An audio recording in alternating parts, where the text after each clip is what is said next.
everyone, and peace of Christ, all of you. Please invite your friends, and let us have some good time together. My topic today is like a mix of topics, actually, but the reason I am a little bit late, but I am like we are Arab, we are always late, you know.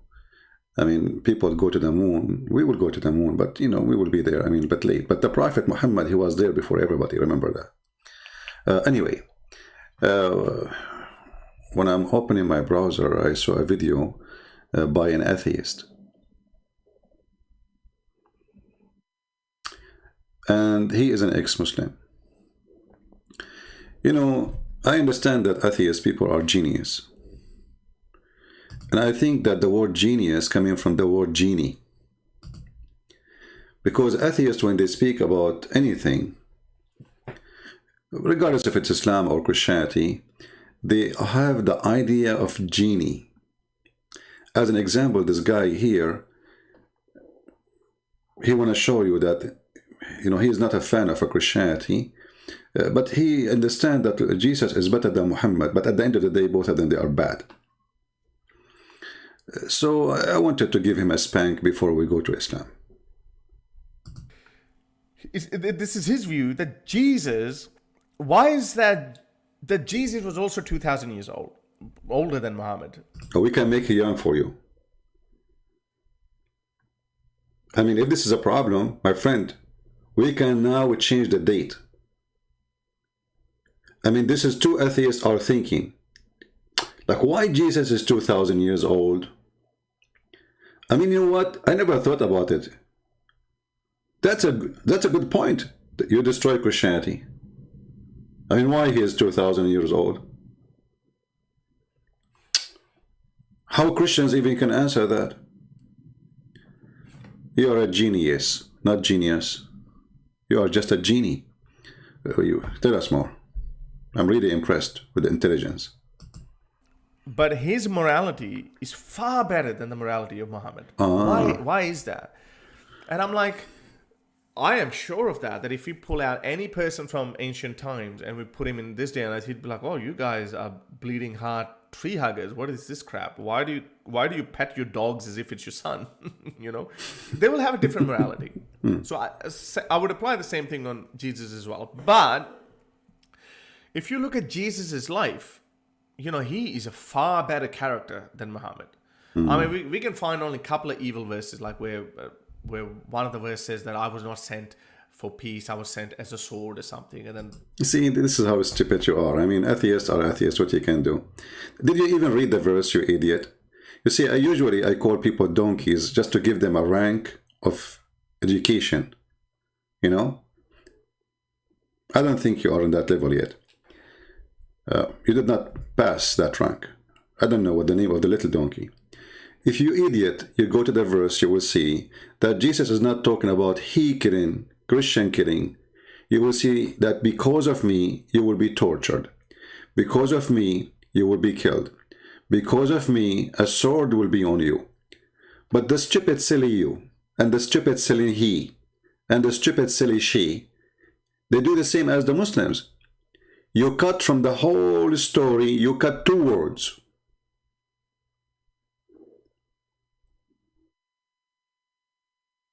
Did you even read the chapter? Obviously you did not. You see, isn't it a shame that you are a person who says you live in 2021 and you want to give an opinion of morality, opinion of education, but the educated person is somebody go and read the chapter and then he will see that he is no better than the donkey Muhammad. Because if we can go here and read the chapter, you will see that Jesus is not talking about, I came to make war. He did not make the war. He said, love your enemy, you idiot. But because people reject his teaching, and then they will kill those Christians who they believe in that teaching. This is why Jesus, he said, you know, when you talk about peace, you know, and if you go to a house, let your peace come upon it, which means Christians should come to any house with peace. If those people reject your peace, they don't want your peace, they kick you out, your peace will return to you. The same chapter.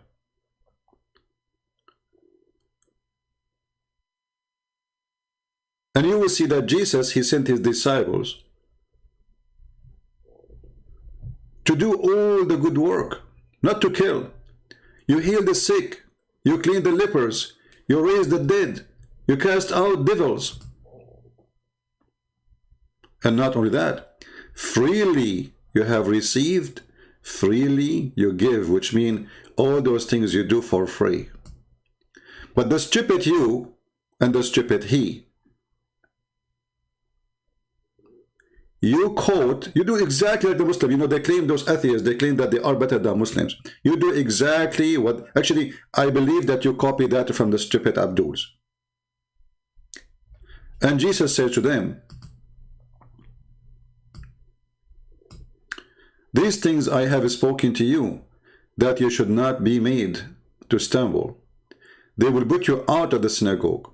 Yes, the time is coming that whoever kills you will think he is offer good service. Service to who? To God. So the sword you are talking about, your either did Jesus launch a war? Did he say takbir? Idiot donkey? I don't really care for atheists because I find them very silly and very stupid. Somebody want to convince me that he used to be a monkey. You are a monkey. I do not need to debate it. You prove it yourself. A monkey is somebody, he see the banana, he think there's no tree, it's called banana. Because all what he sees the banana, he want to eat it. But there's a tree where the banana come from. And you want to convince yourself that you are a banana, but you want to convince yourself that there's no tree. And you used to be a mosquito, and then you became a chicken, and then you became a monkey, and then you became a human. Evolution. I don't know. I mean, now you are in the best process, by the way, in evolution. Because you used to be a Muslim, now you are an atheist, and tomorrow you will be a hippie.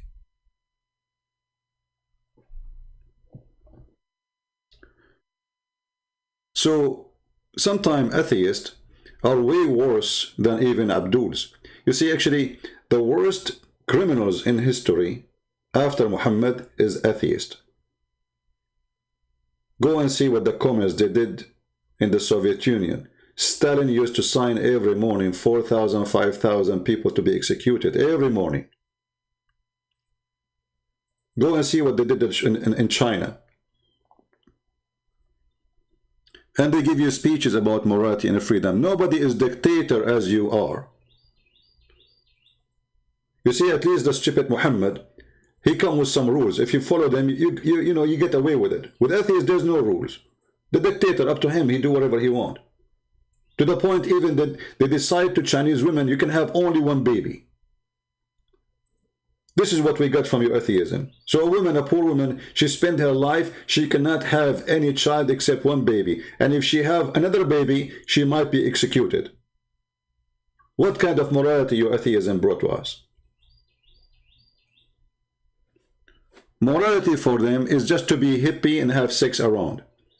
But they don't bring us anything good, really. In the same time, you will see how hypocrite they are. If you ask this guy, I'm not trying to insult him, are you willing to have sex with your mother? He will say, no way. Okay, why? Is that atheism thing?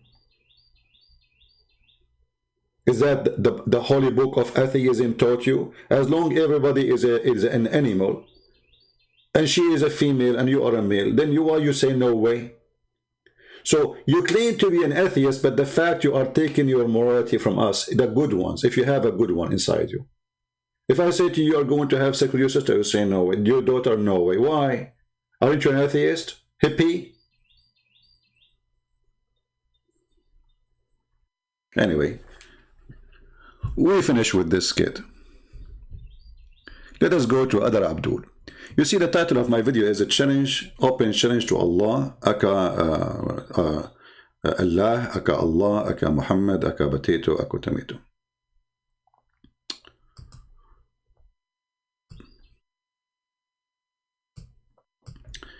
Those are the ones who teach people good manner. And those are the people who teach you about Islam. And those are the ones who have the knowledge. Yes, brother. But you know, when the Muslims they speak about the religion, I die laughing. not literally, metaphorically. Hello? Because now somebody will say to me, see, Christian Prince, he said, I die laughing. That means he claiming that he die every day and he come back. And as the same as Jesus, he said, I bring sword. Abdul, metaphorically, I die laughing. So this guy,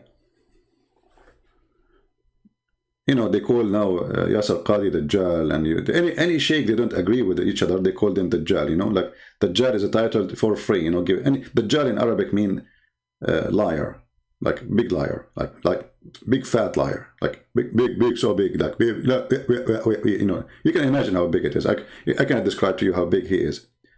So when the Muslim, they use the word Dajjal, they speak about the one who will claim to be the Messiah. So the one who claimed to be the Messiah, he is the biggest ever in line. And here I ask myself, why? So if I claim to be Muhammad, I'm not a big liar. Obviously, because anyone can be Muhammad. If you are a child molester, if you are a criminal, if you are filthy, if you are a hypocrite, if you go to the house of your son and flirt with the wife, you are Muhammad. Easy. But you cannot be Jesus. Listen to this. What the false Jesus can do. And then you will hear my challenge to Allah. You're thinking, what does that have to do with the Dajjal? Why did Prophet ﷺ say that? Because the Dajjal will come and pretend and claim to be Allah. And he will command the heaven to rain, and it will rain. And he will give life to the dead, and he will do some extraordinary things. Look at this. I mean, have you ever heard of a stupid religion more than this? If you ask this guy, okay, what is Al-Masih al-Dajjal mean? He will say to you, it means literally, the false Christ. Christ, the liar, which means he is pretending to be Christ. Okay. So how he is pretending to be Christ, and by doing that, he is pretending to be God. If in Islam the Messiah is not God. Are you getting my idea, guys? Are you understand what I'm saying?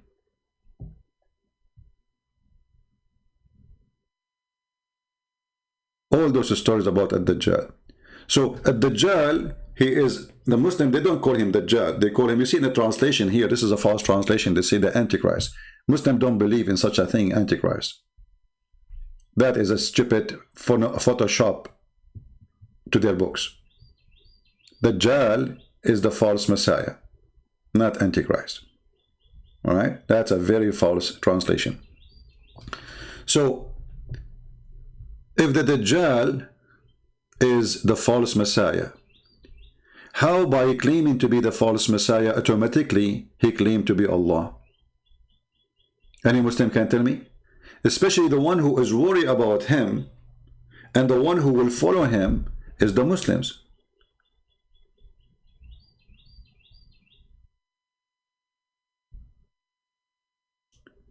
And you will see that this false Messiah, he will kill a human and then he will make them go back alive, like he will bring a sword and chop the person to pieces and then he put him together.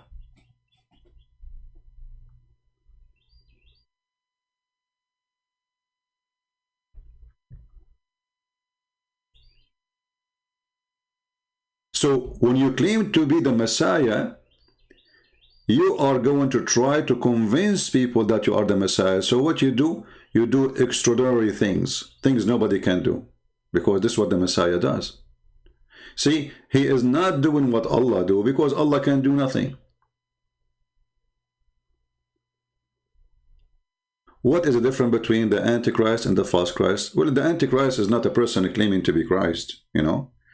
The Antichrist is somebody, you know, will, let us say, power of people will gather around him, and he will be fighting everything Christ stands for, everything Christ taught, everything Christ, the faith of Christ, let's say. So Antichrist, the Bible says, who is the Antichrist? Is the one who denied the Father and the Son. So there's Antichrist as a person, and there's an Antichrist of a belief. But the belief is present the person. The one who denied the Father is the same one who, and denied the Son, is the same one who followed the Antichrist, and the Antichrist himself, he believed in that. or let us say he promote that.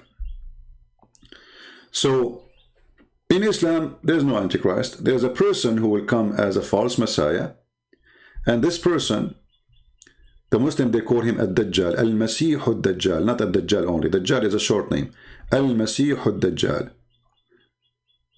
Messiah, the false Messiah.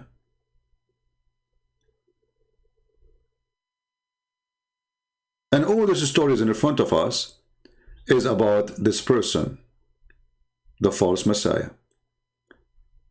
But then you will see that Muhammad is so worried about Muslims thinking about this false Messiah to be Allah. We heard this Abdul saying that this false Messiah will claim to be Allah. Did you hear it?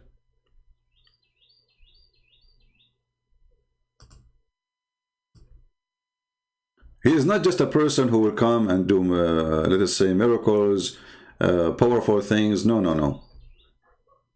He is not going to establish even a new religion. He will claim to be the God of Islam. So by claiming to be the Messiah, and this is here you see the stupidity of the founder of Islam. How the person claiming to be the Messiah, and how that automatically make him claiming to be Allah. Do you see the stupidity here? Because if the Messiah is a messenger in Islam, and the guy, he said, I am the Messiah. So the Muslims, even if they accept him to be the true Messiah, they accept him as what? As a prophet of Allah. Do you see the stupidity? The confused Muhammad, the false Muhammad, he mixed information together, proving to us that in a certain point Muhammad, he wanted to be a Christian, believing that Christ is God. Or he was trying to adopt the idea to be Christian. When the Christian rejected him, he became a Jew. When the Jew rejected him, he became a Sabian. So he tried his best to have a group to support him. Remember, he started with nothing, right? And his wife Khadija, if you remember, when Muhammad first time been squeezed like mayonnaise and no mayonnaise came out when he came from the cave, his wife Khadija, she took him to a priest. The Muslim, they say that Khadija, she was not a Nasara. Nasara is a Christian sect, which is like Jehovah's Witnesses, false Christian sect. Heresy. If Khadija was not Christian sect, false sect, why she took him to the priest? Because if she is not, then she is pagan, and then she will take him to a monk who is a pagan monk. Somebody he do witchcraft maybe. But she did not do that. She took him to a priest. Why she did that? Because obviously she is a person who belongs to this priest faith. Especially he even is he used to be a pagan, which means if he is a person who left paganism and he became Nasara, then the people around him, his family, they will reject him because he left the faith, he changed his faith. This is what happened usually. But she did not reject him, she approved him, and you will see that Muhammad is always with Warqa, and Khadija herself is the one who took him to Warqa as if he's a kid.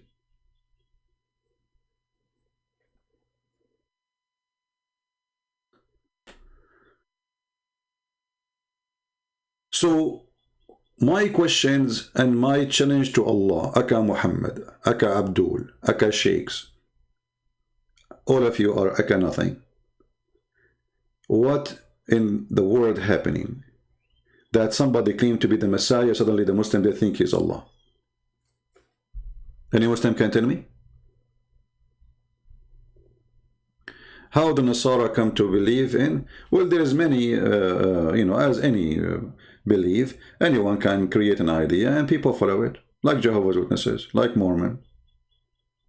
Very easy. I know I can claim something. I will find a bunch of idiots, believe me, and then we grow. This is how it works. It's not like a there's like, if you go and read the history in example in USA, this is in this century, not like in 20 centuries ago. I mean, America is a new country as a civilization after the Indian. You will see there's many cults. Even some of them, they claim to be the Messiah. There's a guy, he used to be, I think he lives, I don't know where, Florida somewhere. He claimed to be the Messiah, and he have only women with the big breast around him. Like Muhammad, you know, he liked big breast. And he claimed to be the Messiah. And there's people, they come to him. And he died a few years ago. So if you think that's how this can happen, it can happen. There's right now, there's people, they worship Shaitan. There's a synagogue of Satan. Literally. Their God is Satan. They worship Satan. They wear black clothes, they put rings in their face, blah, blah, blah, blah, you know, and then they go to their, supposedly call it a church or a mosque, and then they pray to Shaitan. He is our Lord, you know, he is the Lord. Which is remind me of those people that Muhammad himself, obviously he worshipped Shaitan too. Because even the hadith says that Muhammad, he received command from the devil.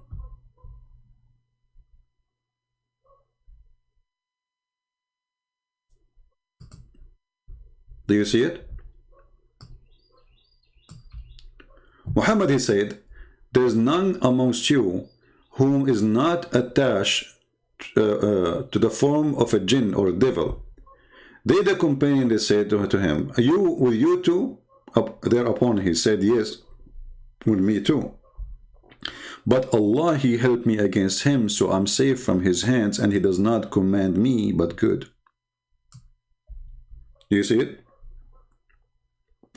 So we have a guy who say loud and clear, I received command from Shaitan. And the claim is that Shaitan is good. See, this is a good Shaitan, brother. He was a bad Shaitan, he's a bad Shaitan, but Allah helped me against him.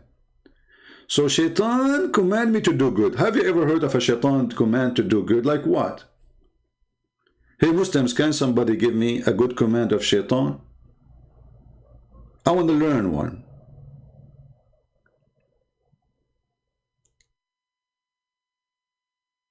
So we have a clear evidence that Muhammad, actually all the Quran confirmed that Shaitan, he worked for Allah, and Allah, he is just another form of Shaitan. You know, if you go and see, who is the one who spread enmity between you? Who is the one? The Quran says Shaitan. The one who spread enmity is Shaitan. Chapter 5, verse number 91.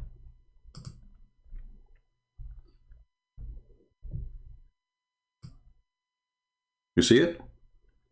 The same chapter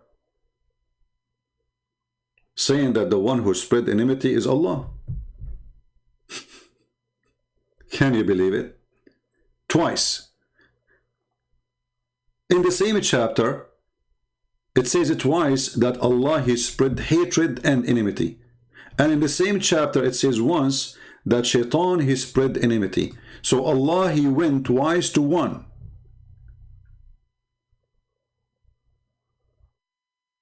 This is chapter 5, verse number 14.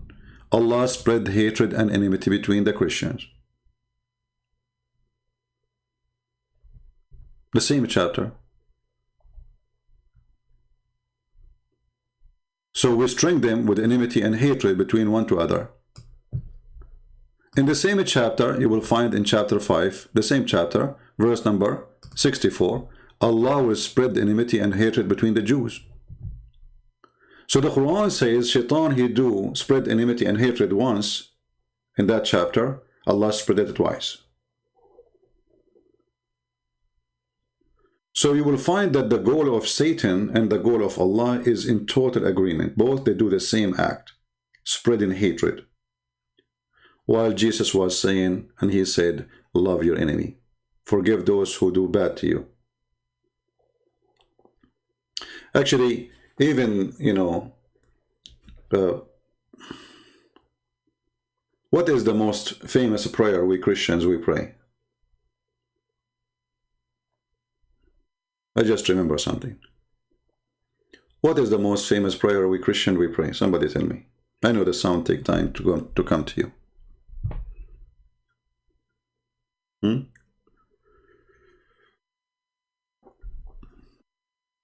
There's a famous prayer we pray.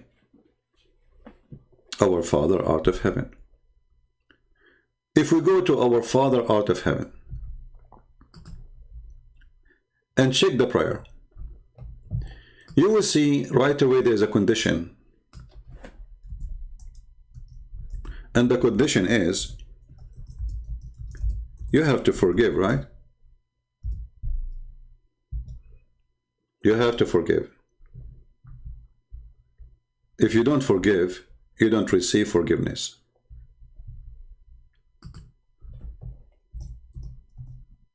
When Jesus, he said to us, pray like this, and he gave us that amazing prayer.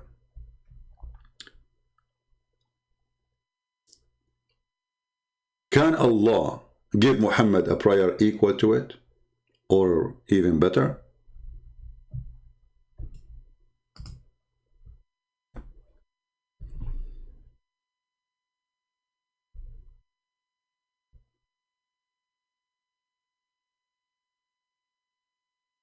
Any Muslim can answer us?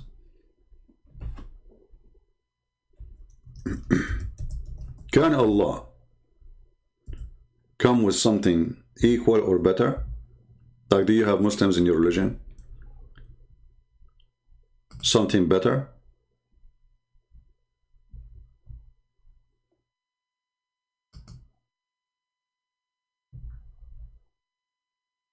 If there's any Muslim, he can give us an answer.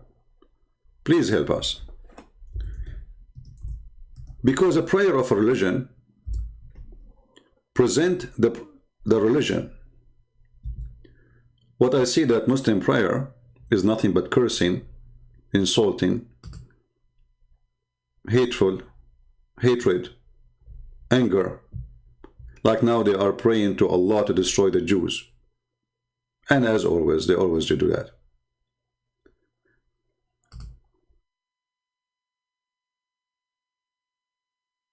So while Jesus was teaching people to be good, to forgive to others, the Quran was speaking about revenge and killing.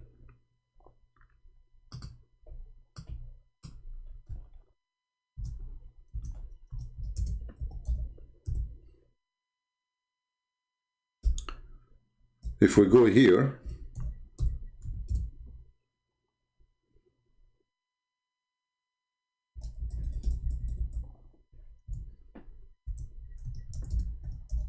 let's open this verse.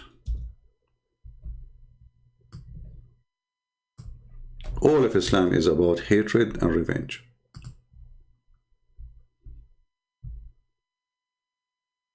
Allah will punish them by your hands. Cover them with shame. And that victory will heal the breast of the believers. How much hatred in their breast.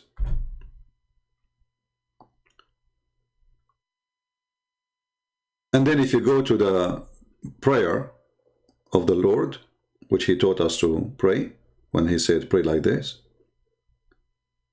you will see how amazing, how beautiful it is, how simple, how nice.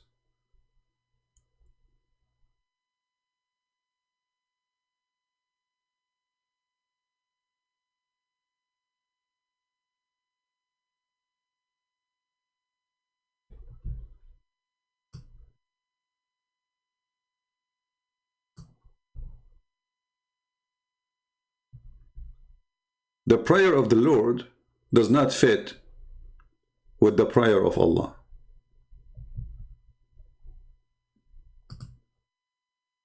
It does not, in every way, in every mean. However, actually, I remember that Muhammad, he wanted to be, Muhammad always is a thief. Muhammad always is a thief. So once Muhammad, he was asked how to be healed from illness.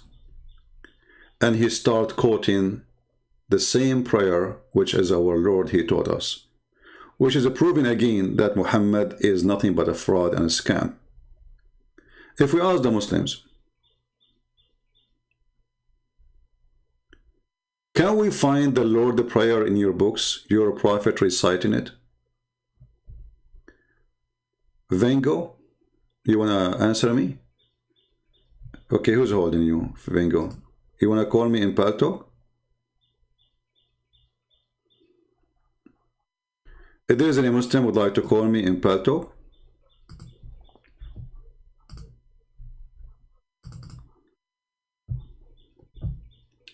if there is any Muslim would like to call me in Paltalk and answer me, as I heard I saw in the chat somebody saying he can answer me.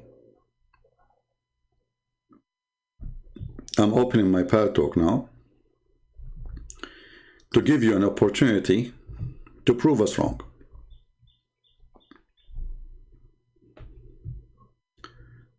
All right, my Paltalk now is open.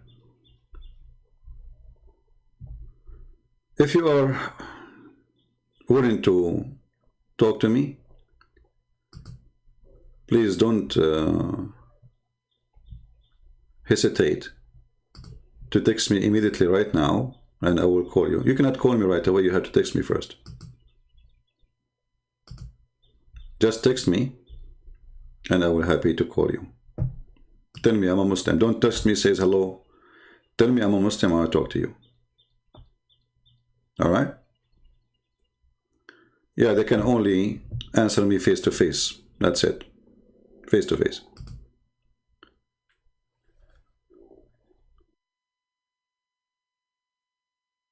So the prayer of Muhammad is nothing but evil. And when Muhammad he speak about the Dajjal, which is our topic, and we showed you how this person, he mentioned the Dajjal, which is supposedly the false Messiah. But yet he is so worried, and he's a prophet worry, that people will believe that the false Messiah is their God Allah. And the question always comes to us, why? Why the Muslim will think that the false Messiah is Allah when the person is claiming to be the Messiah? Please focus with me in the topic. Don't, always when you want to ask me a question, when I say there's any question we are done, you can give me questions that have nothing to do with topic. Because I'm not against you to ask you questions, but in order to answer a question that have nothing to do with the topic, we have to stop and switch. Right? So just try to make your topic now same my topic. When we are done, if we say who have a question, have nothing to do, we are done, you can give me your question. So I'm asking the Muhammadans,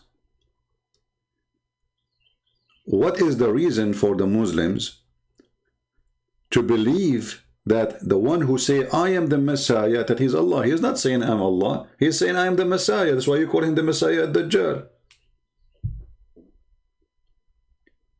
Unless you are saying that when he say I am the Messiah, automatically he become Allah, your God.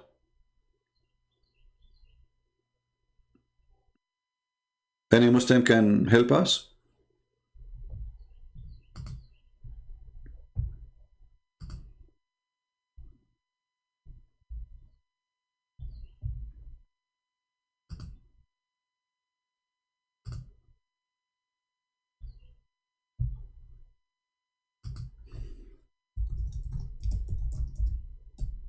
Anyone?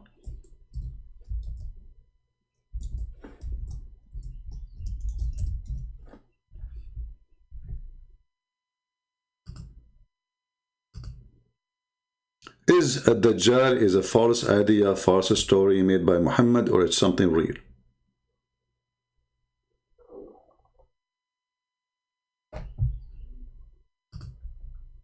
My Paltalk is open. If you are a Muslim and you are serious, you want to talk to me, feel free. I'm willing to listen.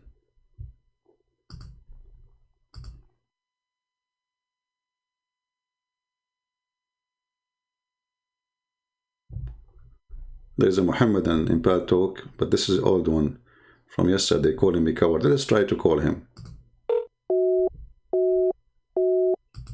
No, he is not online. You know, they call me coward. They challenge me when I am not online. Okay.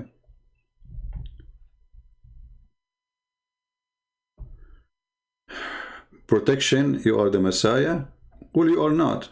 I can prove it very easy. Here we go. I will give you a banning from my page. Well, can you come back? Protection. You just said you are the Messiah. If you are the Messiah, you do what the Messiah can do. I just blocked you in the chat. Come back if you can.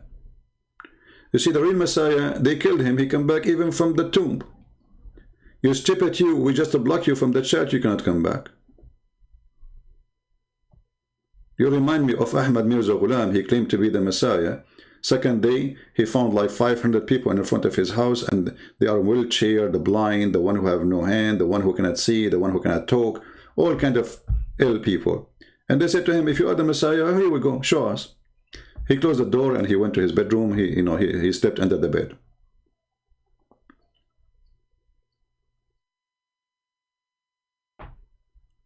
Any Muhammadan can answer us?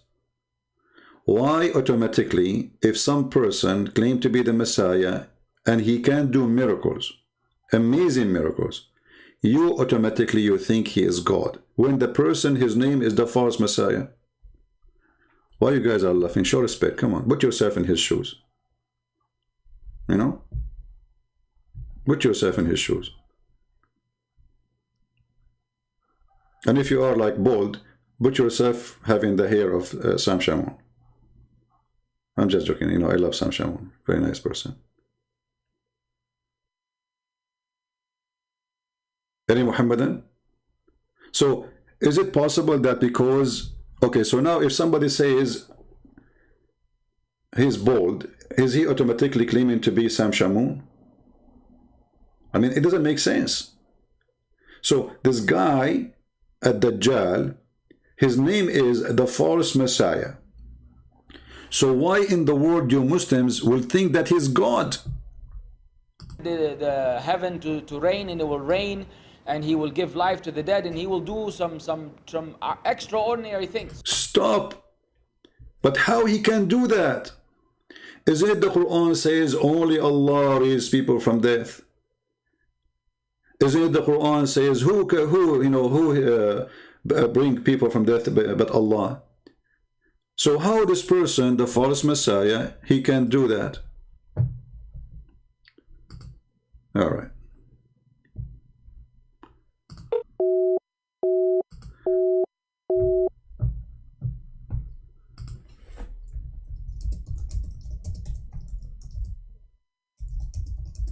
Mr. Ahmed, the one who texted me, add me to your list, maybe I can call you, because it's not working. Add me to your Pal Talk list, because sometimes your setting can be wrong.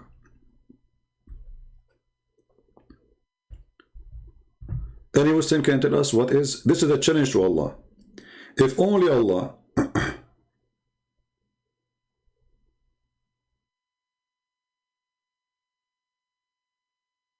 can raise people from death, and only by the permission of Allah, anyone can raise people from death. So how come this person, he can do that without the permission of Allah? Does it say anywhere that Allah is the one who made this person able to do so? Any Muslim?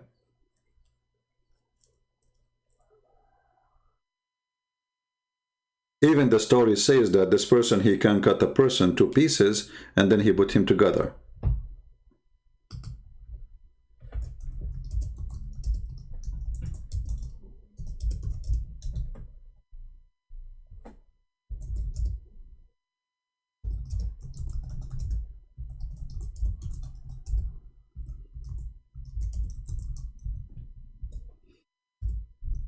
Any Muhammadan?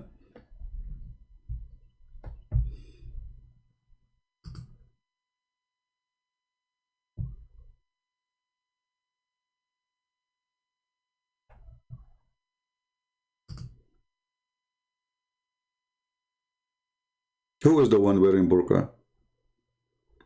You see, the Muslims, all of them, they come with excuse saying we debate Christian Prince only face to face. And I say to them, I don't go anywhere. I sit in my place, in my home, drinking my coffee. Here we go, it's my coffee. And you drink your camel urine, and we can debate. What this challenge is about.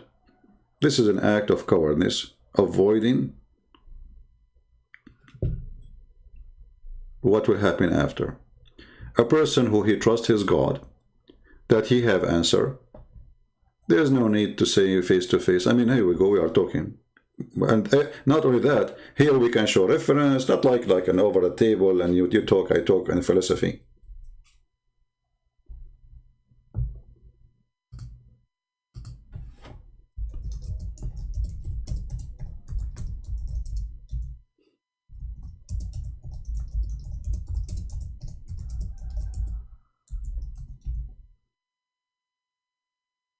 Anyone?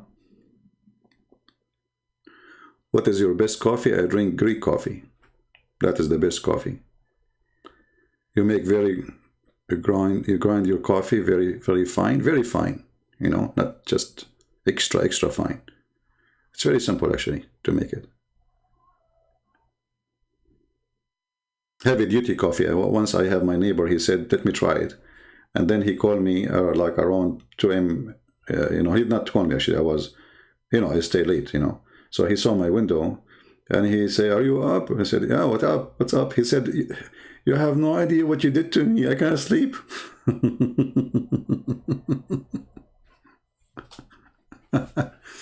So Muslims, drink your coffee and try to think about it. Why in the world this person, he become Allah on your eyes? If a person, he can create, or let's say he can make a dead man come from the grave, and he is a false Messiah, you believe he is Allah suddenly. So why you don't believe the true Messiah is the true Allah then? Because this is the true Messiah. Imagine this is stupid religion. There is stupid prophet come with a stupid idea that a false person who claimed to be the Messiah, he is fake. And then he do miracles. And then because he do miracle, they will think he's Allah. But he's saying, I'm the Messiah.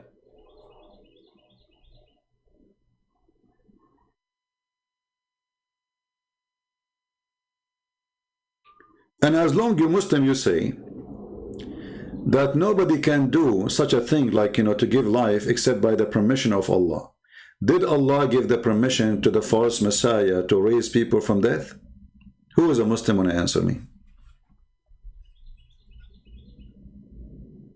Anyone?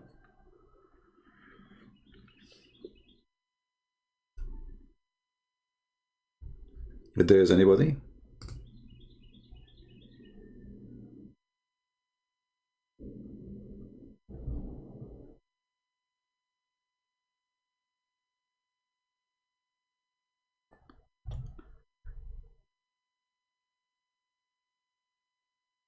We don't use Skype, we're using Paltalk. Anyone?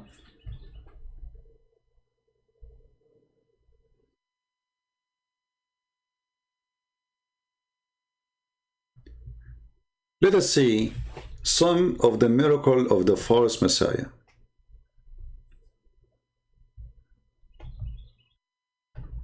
Some of his miracle.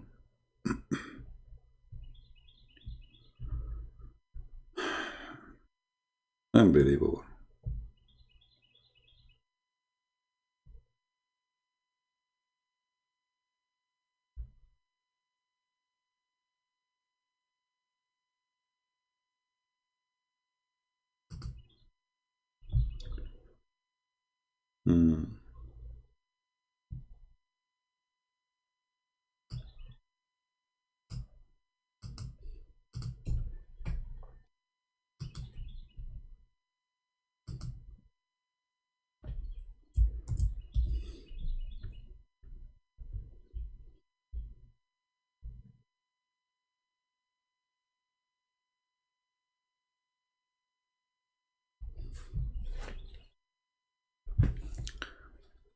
Where is the Dajjal? Let us see the Dajjal.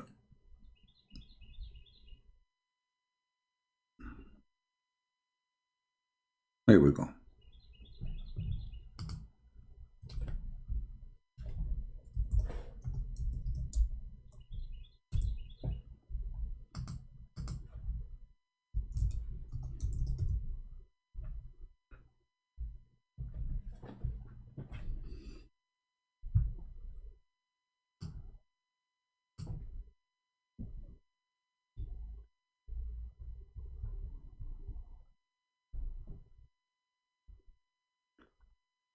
What the false Messiah would do?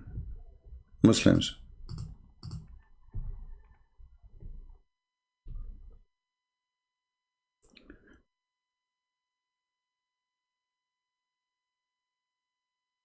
Anyone have an idea? Is it true that this person, he will order the rain to come down and the rain come down? He will order trees to come out and trees will come out.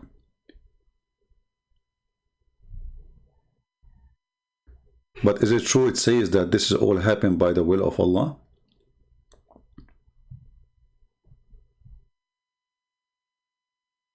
Is that by the will of Allah?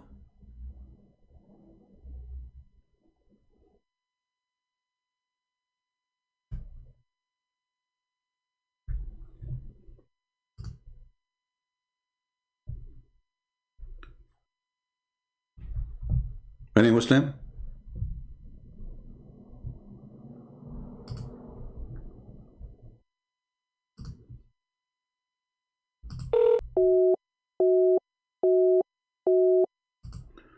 Well, for some reason, Ahmad, it says you need to update. I don't know, the update thing. I don't know what's wrong with this spell talk. Some people, their call go through, some people, they don't go through. I'm not sure really.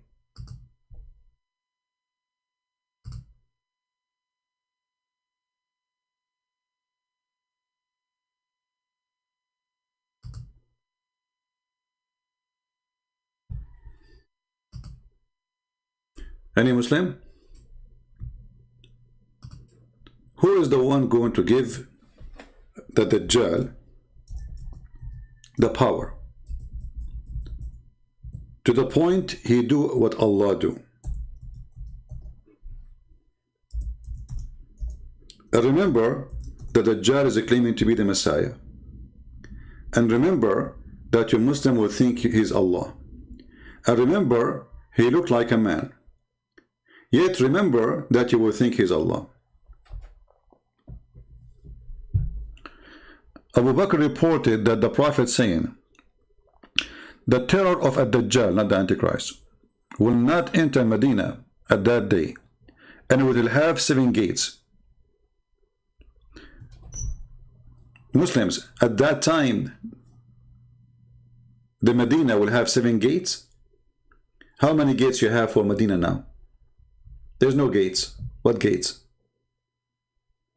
Your prophet prophesying in the future, because this will happen before Judgment Day, that when the Dajjal come,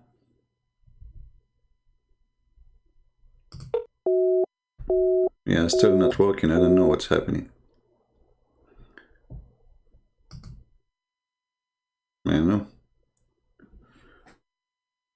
When the Dajjal will come, you know what? I will try to update my Paltalk, but it says from their side it's need to be updated, not from my side. But I will just do it for the sake of maybe. You never know.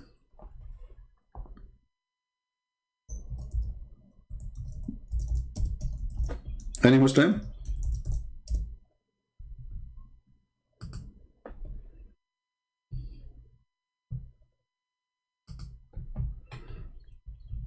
Let me delete my Paltalk for a moment, install it again. Maybe the problem from my side, I'm not sure. You know, this stupid program. And if we use Skype, the problem with the Skype is there's no good control. When I receive a call from somebody and the Muslim, they see that he is almost leaving Islam, right away they will start calling by hundreds to drop the call. Same time, I get like tens of thousands of text messages from people I don't know and saying, hello, how are you? Let me install it again.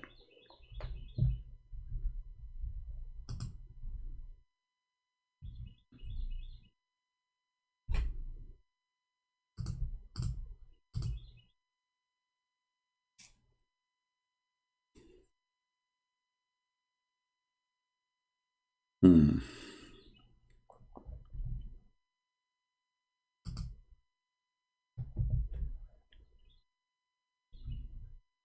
on.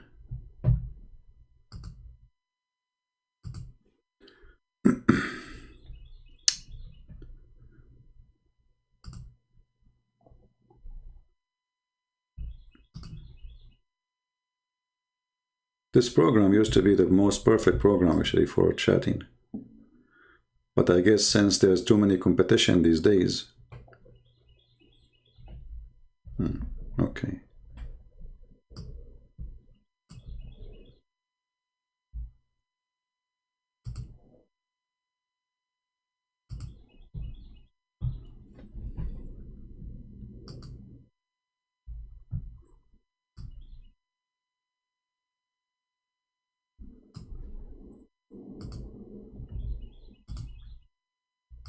We're trying to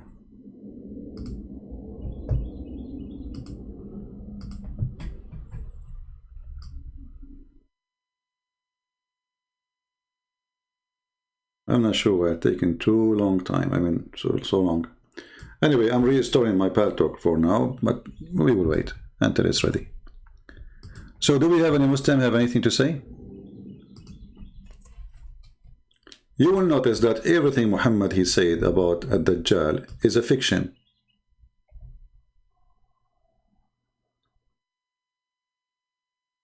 And why in the world this person will claim to be the Messiah don't claim to be Muhammad? And why the Messiah is coming back and not Muhammad coming back? And why the person who claimed to be the Messiah, he is going to do amazing miracle in order to like, I don't know what the word in English to say, like in person, or what word we would say, like if somebody trying to be somebody else, to steal his identity, impersonate. I'm not sure, you know, my English is not good. Anyone? Why he chose the Messiah? Is that because when you choose the Messiah, you choose the most powerful person in the world, and that will make people believe that he's God? Why the Muhammad, he keeps saying, I seek refuge by Allah from the trouble of the false Messiah? Your prophet himself is terrified. Do you see it? And here, by the way, you notice that Muhammad is a false prophet again, because if he is seeking refuge from the trouble of the false Messiah, and the false Messiah did not happen after even 2,000 years, the one the Muslim waiting for, yet Muhammad was afraid from the false Messiah in his time, in his lifetime. Do you see it? Impersonate? Yeah, impersonate, thank you. I know the word, but I don't know how to pronounce it. You know, sometimes like, I have a very good English, by the way. They offer me to teach English in Stanford University, you know. But I said to them, you know, I am illiterate like Prophet Muhammad, and they said, no problem, no problem, perfect, because it's proven by science. Illiterate can be a teacher. Illiterate person, he can be the best, always, proven by science. And best example, Prophet Muhammad. Any Muslim?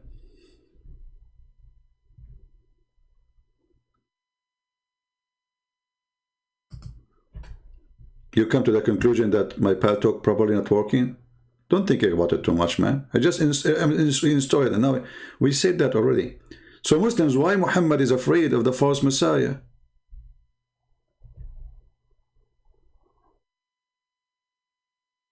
Right? Well, you know, the Messiah, our Lord, he mentioned there's many false Messiah will come. He said, you will see him. He said, they say he's here, he appeared there. He said, don't believe them, right? So we knew that. But this Muhammad, he claimed there's only one false Messiah. And this false Messiah, the Muslims, when they see him, they will think he is Allah. You see, this is our topic. It's not just about the false Messiah. This false Messiah, he can do amazing miracles. He can cut a human being to pieces and put him together. And Muhammad is so paranoid about him.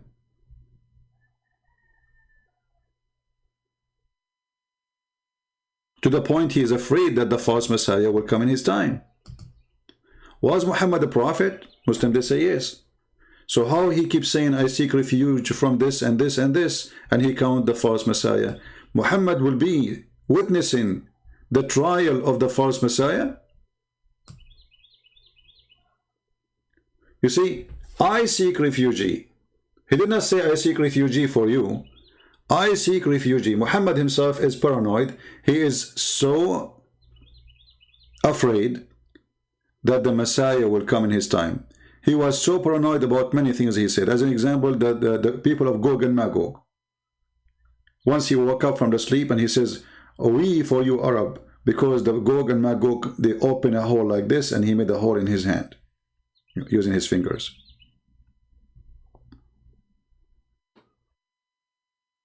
Do we have any Muhammadan? Want to say anything? Let me see if Paltalk is ready to install.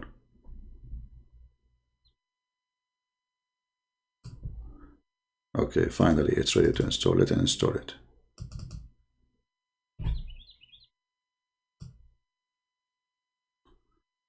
Well, we hope this will fix it.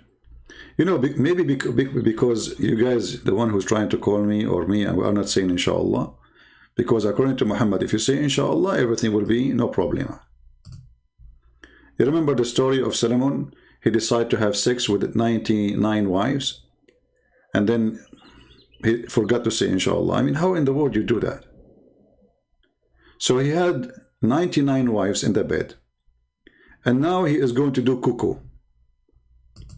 He took off his pant and he started doing the job. And the purpose, brother, is to make, brother, babies that will do jihad.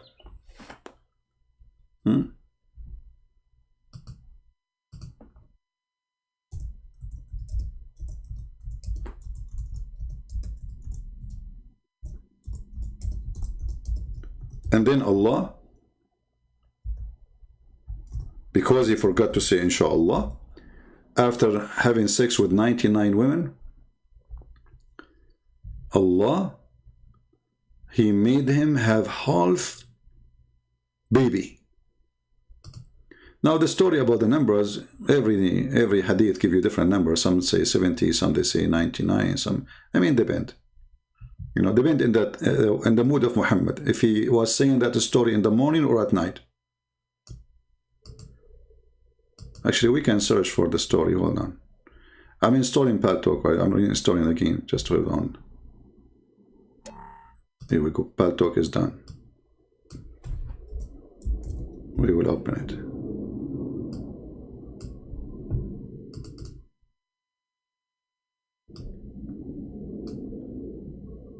Okay.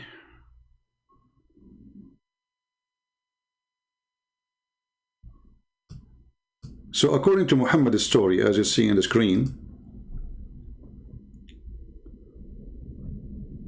Muhammad said, not me.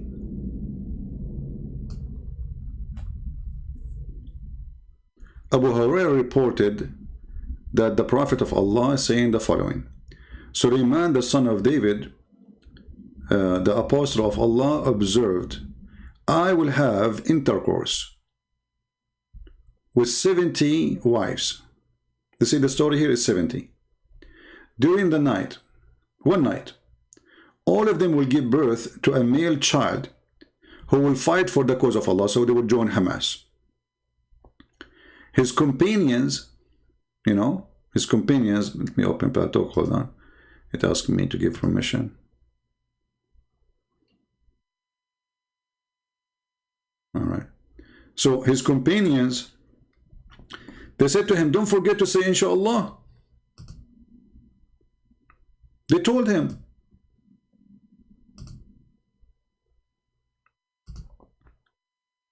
But Sulaiman, he did not say inshallah.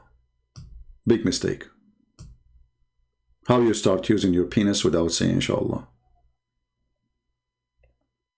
A good Muslim believer, he don't do that. Any truthful Muslim, he will never use his pistol without saying inshallah. So this Sulaiman, a'udhu billah, he start shooting 70 women in the bedroom, and his target is good target for the cause of Allah. But my friend, even if it was for the cause of Allah, you have to say inshallah before the intercourse. So when his companion, they said to him, don't forget to say inshallah. So, but he forgot, And none of his wives gave a birth to a child, but one, she gave birth to a premature child. Look at this madness.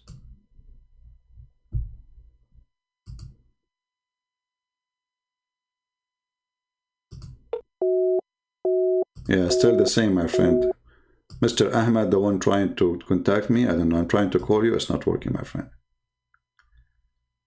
Okay, let's see this person.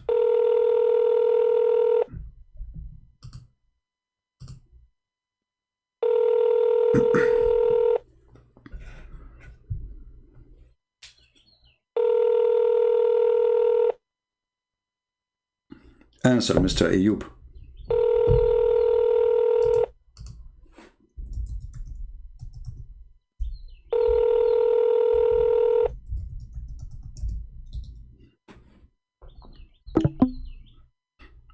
He's not answer. Okay. I don't know. They said to me, call me. And when we call them, they don't answer.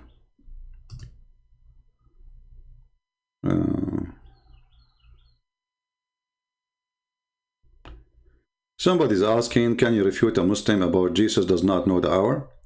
Well, the answer for this very simple. You see, if you read the same chapter where Jesus said, only the Father know the hour, but Jesus, he said, when those things happened, I will come. So he knew the hour. But what Jesus is saying, the announcement of the hour is only for the Lord, your Father. The Lord, the Messiah, saying that my Father, your Lord, he will announce it. And he is the one who make the decision. But I am the one who do the judgment. So in Christianity, the Trinity is very simple. The Father, he gave the Son. Let us say, we divide the responsibility. I decide, I announce my decision about the hour. You do it.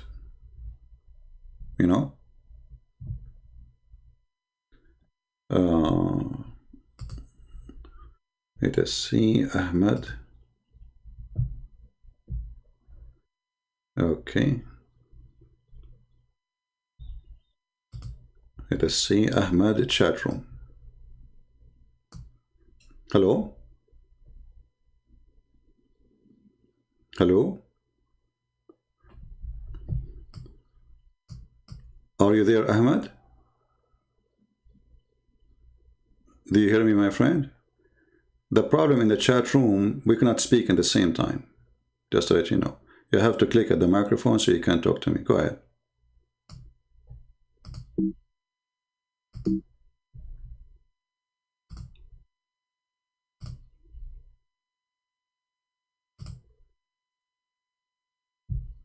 Are you there? Well, obviously, this is not working. Let us see Mr. Ayub again.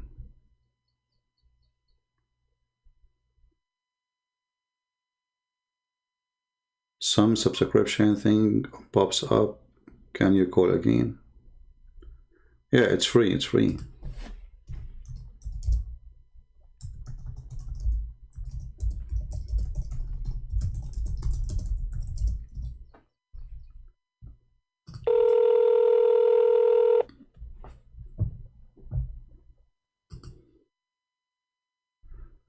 Hello? Hello? Hello? Yes, Mr. Ayub, you are live on air, my friend. What do you want to say to us? I don't know if you were listening to the topic. Did you listen to the topic? We are live on air. Yes, I just joined in. All right. So what do you think about the Dajjal story? What is the story? Why the Muslim will think that the Dajjal is Allah when he comes second time, when he comes at the end of the time? No, Muslims don't think that. Muslims don't think that? Who Where say? you get that from? Okay, I want you to listen. No, look, listen. Okay. I will explain it to you, yeah? Okay, before you explain, let's make it clear for you. Okay, before you explain, because we don't want to waste our time and your time, you know, my friend. So listen to this video. This is your brother. He is a sheikh, you know, and he's explaining what will happen that, you know, people will think he's Allah. Why? Because simply this person, obviously, he will do a lot of things. And there's, you know, tons of videos on the internet. You can watch them, and even I can show you what your prophet said. So let us see what this person will say. Dajjal will come and pretend and claim to be Allah, and he will command the heaven to rain, and it will rain, and he will give life to the dead, and he will do some extraordinary things. Did you hear it? The Dajjal will come and he pretend to be Allah. What do you say? Wait, it's I have delay. You did not hear the sound of the person?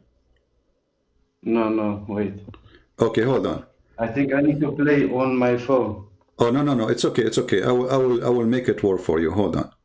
I think because I'm using the microphone, my microphone, I have to unblock my...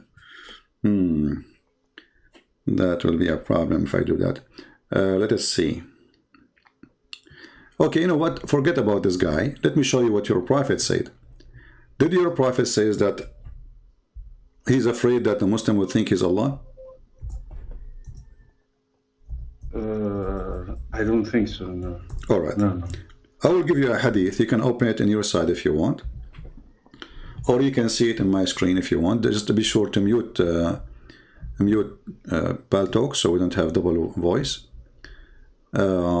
This hadith here in front of me, and I will post it for you. You can read it in your Paltalk, and I will give you even the link. It says that... But you need to show me Sahih, yeah? Yeah, Sahih. Don't show me... Yeah, this is, you know, I know Islam is full of weak things, right? I mean, you are saying... No. You need to show me from Sahih only. If you don't show me Sahih, I don't want to see it, okay? But this is weak, so what we would do now? Yeah, if it's weak, then I don't want to see it. So what weak mean? What weak mean? What do you mean by weak? What does that mean? If scholars say it's weak, then I don't accept. So what does that mean? When you say the scholars say weak, what does that mean?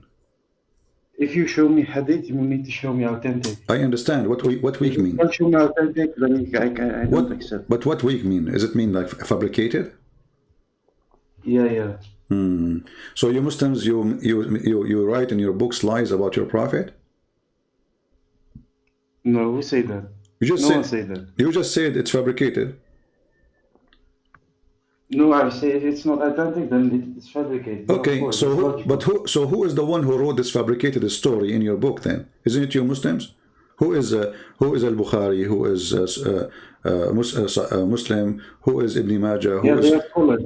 Huh? Okay, so why they are writing those stories? You just said it's fabricated. Why you Muslim, you write fabricated story about your prophet? No, but I say to you, if they rate the hadith.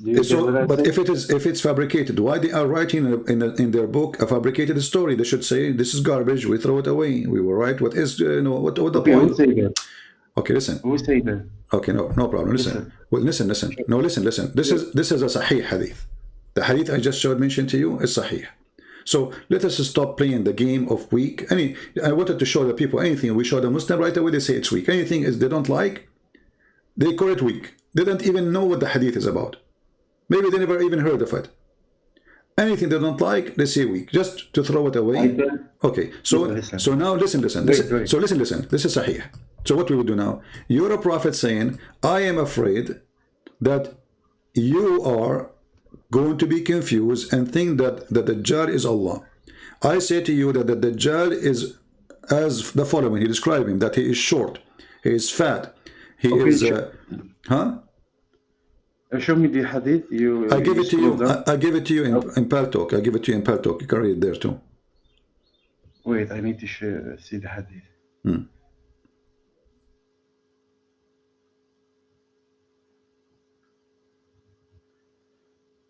Okay, the Prophet ﷺ said, I have told you so much about it.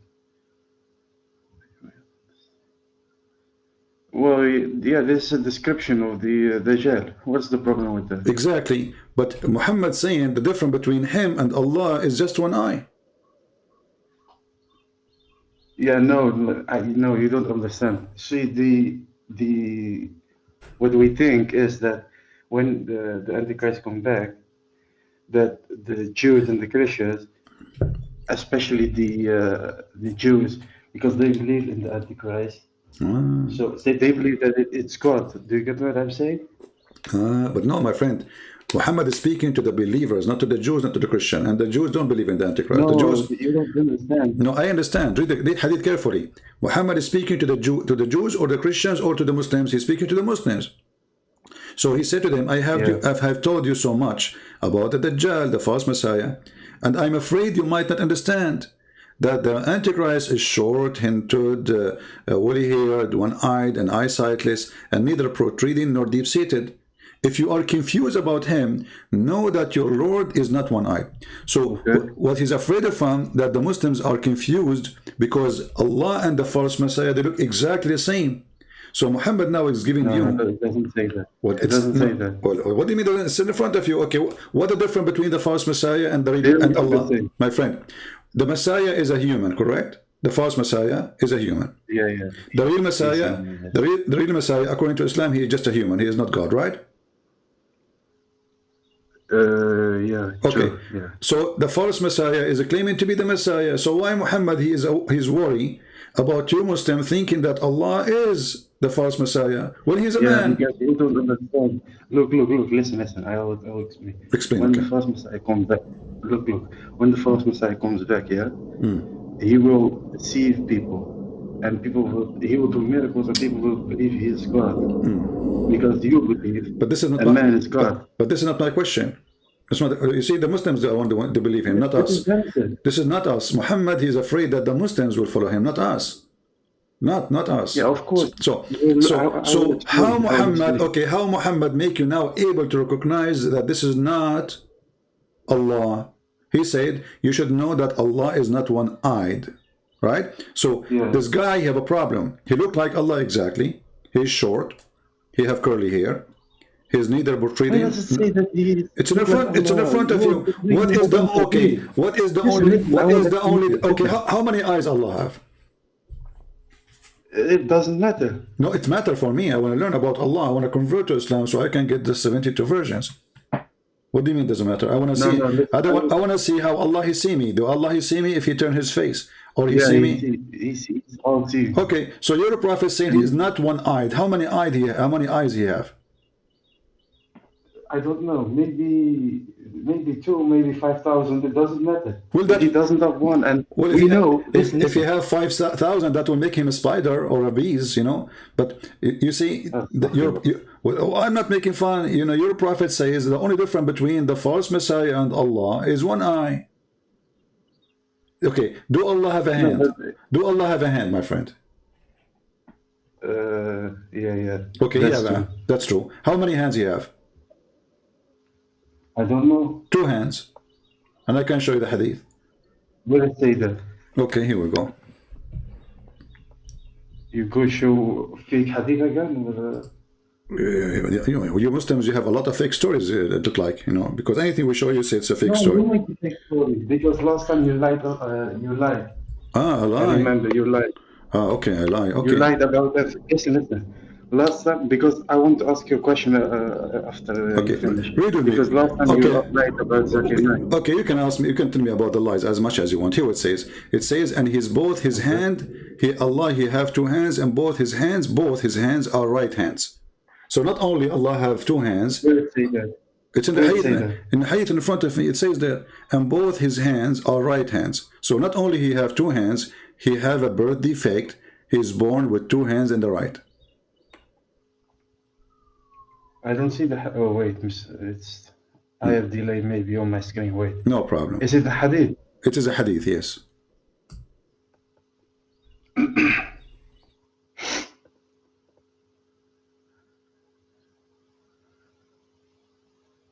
Wait, okay, I see it now. Okay, those who are just.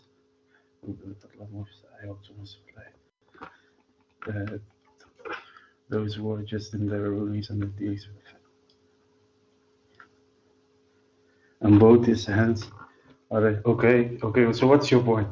You said to me, I said Allah have two hands. You No, said, no, no. I didn't say it's not true. I said where is the evidence? I didn't say it's not true. okay. Okay, I have no problem So with now we are forming a man. Allah have two eyes. Allah have two hands. Allah have two feet. Allah have two arms. So this is a man. And now the prophet saying, I am afraid that you will think that the false Messiah, who is a man, you will think that he is Allah. You know why I Muhammad? explained to you. I explained to you. Listen, listen. I explained to you. People will think that because, for example, you believe that Jesus is God because he did miracles. For one example, Well, and a lot of people thought that about the prophets in the past. So that's why when the Antichrist come back, people like atheists and Jews and Okay. Christians and even Muslims. No problem. Listen, listen. I'm listening, Listen, my friend. But your prophet, he did not tell them you recognize him because he have bad miracle, or he said the only difference between them is one eye. You should know that your God is not I one didn't eye. say that that's the only difference. He said that. He said that. didn't say Okay, that. from That's your own from interpretation. all the description, isn't it enough to tell them that he is short, etc.? Why you are comparing him to Allah's eyes? If he is short, just tell him he's a man, and that's it. People will know that he is a false man anyway. He's a man. He's not God. You know, as long as he's coming as a man, why you are going to be confused? Think he's God? Because if miracle, you Muslim, you believe that God is not a man anyway. And if the guy is saying, I am the Messiah, he is saying, I am. This is why you call him the Messiah, the Dajjal. You say, I am the Messiah. So the man is saying to you, you are the Messiah. And you are a Muslim who believe the Messiah is a man anyway. So why you think that he will be Allah? Okay. Okay, so who is going to think that? Explain to me then. The Muslims. If you think I don't understand. The Muslims will think that he is Allah. Wait, let me read the hadith again because I don't think you understand. I have told you so much about the very Antichrist that I'm afraid that you may not understand. The Antichrist is short and tall. Will he add one eye and eyes? And neither protruding nor deep-seated. Okay, so who is he? Is he speaking to his companions in this hadith? What do you think? He's speaking to the Hindus? Well, I don't understand what you're. I just don't get your point because I already told you. My friend, your prophet. Who listen to the teaching of your prophet? Who your prophet talking to? He's talking to his companion. Obviously, I don't believe in this madness. So this is made for you, not for me. So your prophet is worried that you will be confused. Do you see the word confused? Okay, if you are confused about him who? The false Messiah. No, he's not only talking about. Listen. Hello. I'm listening. Hello? Yeah, I'm here. Okay, just let me finish, okay? Okay, listen. I already explained to you. It's also about Muslims, but it's also about other people. So if the Messiah, that's how how I see it. If the Antichrist come back and he will do miracles, because it's also in other hadith that he will do miracles and people will follow him and people will see him as God. So also it's talking about that Jews and Christians, etc., will follow him, but it's also said that Muslims who are weak in their faith will also follow him. So I just debunked you already with that because you said it's only about Muslims.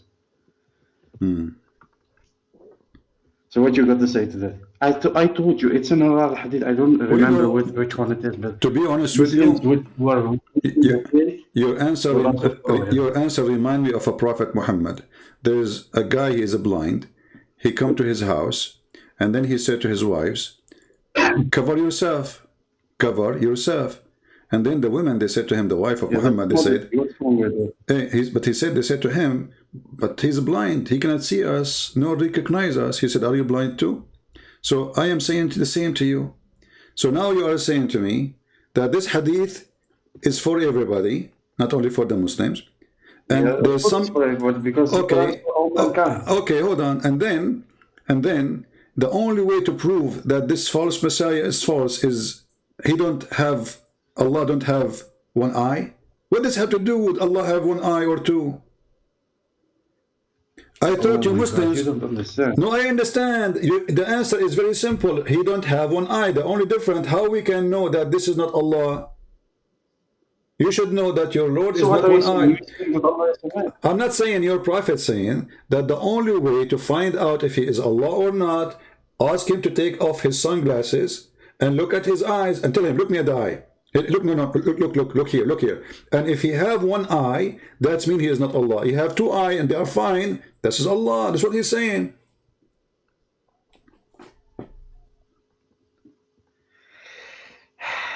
I explained to you, but okay, you know what? That's your interpretation. Okay, is there any? What is the interpretation for this from Okay. other people? There's no. Is there any? Is there any? Okay, hold on. I will make it simple for you. The Messiah, the false Okay, go Messiah, he can cut a person into two pieces and make him alive again. How he can do that? Well, by the power of God. So the false Messiah worked for Allah. What? What are you talking about? You just say to me. Are you talking about the false Messiah or the real one? I just say to you how the false Messiah can cut the pieces, a person two pieces, and he put him together again. You said the power of God. Yeah, of course. Okay. How else? So Allah, he gave him the power to do so, correct? Well, yeah, of course. How else is he going to Okay, do it? See, I'm so- not a God. We don't believe in three gods like All right, you. hold on. So is the false Messiah a bad person or he's a good person doing the plan of Allah? I don't know if he's a bad person or a good person, but he's a deceiver. So what you okay? If he is a deceiver, but he is just working for Allah, so the real deceiver is Allah because Allah he sent him. No, he doesn't work. Okay, No, he doesn't work. let for us go back to zero. Who is the one who He gave worked for Shaitan. who is the one who gave the power to the false Messiah to make people come back to life, to command the rain, command the ground? Even he can ask the ground to bring gold out, and the gold and jewelries will come out. So who is the one who gave him this power? I want the answer. Yes, Allah will give him the power. Allah gave him the power. So what's your point? How does it make Okay, Islam false? What's your point? okay, this bad person, he's not exist now. Allah one day will create him, and then he will give him the power, and he will send him on us, correct, to do bad, correct? Okay, go on. I want to understand your point. So Allah is doing his best to deceive us, correct? Allah will send us a trick. No, that's not true. What do you mean no? That's no? not true. Okay, okay, let's go back to zero. That's not true. Okay, let's go back to zero. Who is the one? Who is the one who gave the Listen. power? Who is the one who gave the power for this person? Like in I Christianity, already told you. Allah gave him the power. let me help you. Let me help you. In Christianity, God created Satan, but He created him as an angel. So the power He gave him, He did not give him the power to be a Satan. He gave him power to be an angel. In Islam, the story is different. How can you Okay, believe hold on. Here we have a How can you person. believe? We have a person. He right now doesn't exist. Later, Allah will create him. We do not know when. Maybe now. Who Maybe does not tomorrow. exist? Allah will create Who does him. not Right? exist? Who is the one? Who is going to create this Dajjal? Dajjal, who created him? No, the Dajjal, he already exists. What are you talking about? He's already exists. Where? No, it is in another hadith that he is on an island. He's what? He's somewhere already. He's locked up. Oh, he's locked up. Okay, who I is? don't remember the hadith, but okay. I'm sure it's authentic. Yeah, I remember the hadith. That was a genius, I know. But I know anyway. So let us say I will go with you. So the Dajjal is already exists and he is locked up. Okay, who is the one who created the Dajjal? It's God. Okay, and who is the one who gave him the power to make those miracles? It's God. Okay, and God will let this Dajjal come on So what are you us. doing? I don't know. Can I say God is bad because he gave him the power to do that? Your logic is flawed, bro. Honestly. Okay, you know what? I will change my logic. I will switch my logic upside down. Okay, hold on. Blame you. Okay, hold on. I will switch my logic upside down. The Dajjal is locked up by who? I don't know. What do you mean you don't know? Like, you know, It's not relevant. you know he's in jail, but you don't know which jail and who is the one who arrested him? No, he's not in jail. He's just on an island by himself. Oh, an island. I wish, man, I wish that is me. He's fishing there, huh? Like an island, the coconut tree. So he's you remind me of an angel. His name is Futros, which Allah, he broke his wings and he sent him an island which is isolated because he commits sin. You know the story about Futros? No, I don't know. Where is that? Sorry. Yeah, maybe later we will talk about it. Leave Fatros alone, because now I feel sorry for him. Allah, he broke his wings and he put him in this island, and it's very hot there. There's a lot of coconut, by the way. It's fun, but there's no beautiful girls there. So, so when your prophet, he said those stories to you, and you said to me that he is locked up in an island, where your prophet getting those stories from? What are you talking about? It's from God. Allah told him that? Everything. Listen. Because you are a deceiver, Allah. Listen, I will tell you something. Yeah. Everything that the Prophet did, he did not by his own wisdom. He did by God's wisdom. He did what? What? So all these. What? What? Well, I don't understand what the Prophet said. I don't know. I said to you, because you say, where your prophet getting his stories from? You said from God. Where God he said that to him? Can you show me? The Quran in front of us doesn't say anything of this. I don't know. I don't know if it's in the Quran or in Hadith, but somewhere it says that everything the Prophet did, he did not by his own wisdom. Okay. Everything he did, God. Okay. I want to show you. You mentioned to me that the Dajjal is in an island, correct? Yeah. Is it true that the Dajjal was a pirate? What? He was a pirate of the Caribbean? Are you trying to make a joke? No, no, I am not. Here we go. Okay, here we go. It says here that there's a story that at Dajjal, he was sailing in a boat. He was sailing in a boat with 30 men. And they are from certain tribes. What are you talking about? Listen, I will explain to you. Because you don't know where you're talking. The hadith in the front, my friend, the hadith is in the front of me. Don't tell me what are you talking about. Ad-Dajjal was sailing. Where it says that? This is in Sunan Ibn Dawood. And this is Sahih. So don't play the game of weak again. But it's a long hadith. I don't see. Yeah, it says it's a long hadith. It says Sahih hadith number 4326. 4326. Okay, where it says that? Okay. It says here we go. Okay, read it for me then. I don't see it. Okay, hold on. Give me a second, please. Go on. Because it's a long hadith. Yeah, it's a long hadith, you are right. I mean, everything Muhammad says is very long. The only short is his logic. So here it says, Alhamdulillah. His logic is short, they say Alhamdulillah. Wonderful. Okay. He says, then, I didn't say that. I didn't say when. Okay. What I was telling you about the Dajjal, listen, what I was telling you about the Dajjal, he told me that he said with 30 men of Lachem and Judam, you know, and those are supposedly people from like a tribes or etc. And then they were stormed and tossed for a month, and they drew near an island. When the sun was setting, they sat in a boat nearest of them, and they enter an island, where they met by a very hairy beast. Look at this story, how beautiful it is. Are you with me, my friend? There's a very hairy... Where is this hairy beast? I don't see that. It's in hadith in front of you. And remember, you are the one who told me about... Yeah, you... My friend, isn't it you who told me about... Maybe I'm behind. Yeah, but you are the one who remind me, right? You said to me that he's an island, etc. This is the island story. So he was in a boat, and then the boat, there is a storm. And then the storm, they throw them in an island, and inside there's a woman, but she is very hairy, you know. And then they said, we to you. They said, we to you. What can you be? Like, you know, she's so scary, man. I replied, I am a jassasa. Do you know what a jassasa is? I am the jassasa. So what does it mean? You don't know what a jassasa? Does it mean I'm the jet? Huh? Does it mean I'm the jet? No, but the Dajjal, he discovered it. Now the Dajjal is in a boat. The Dajjal is in a boat, and then the storm took him to an island, all right? And then there in the island... so I was right. I was right. Okay, so is that a fiction story or real story?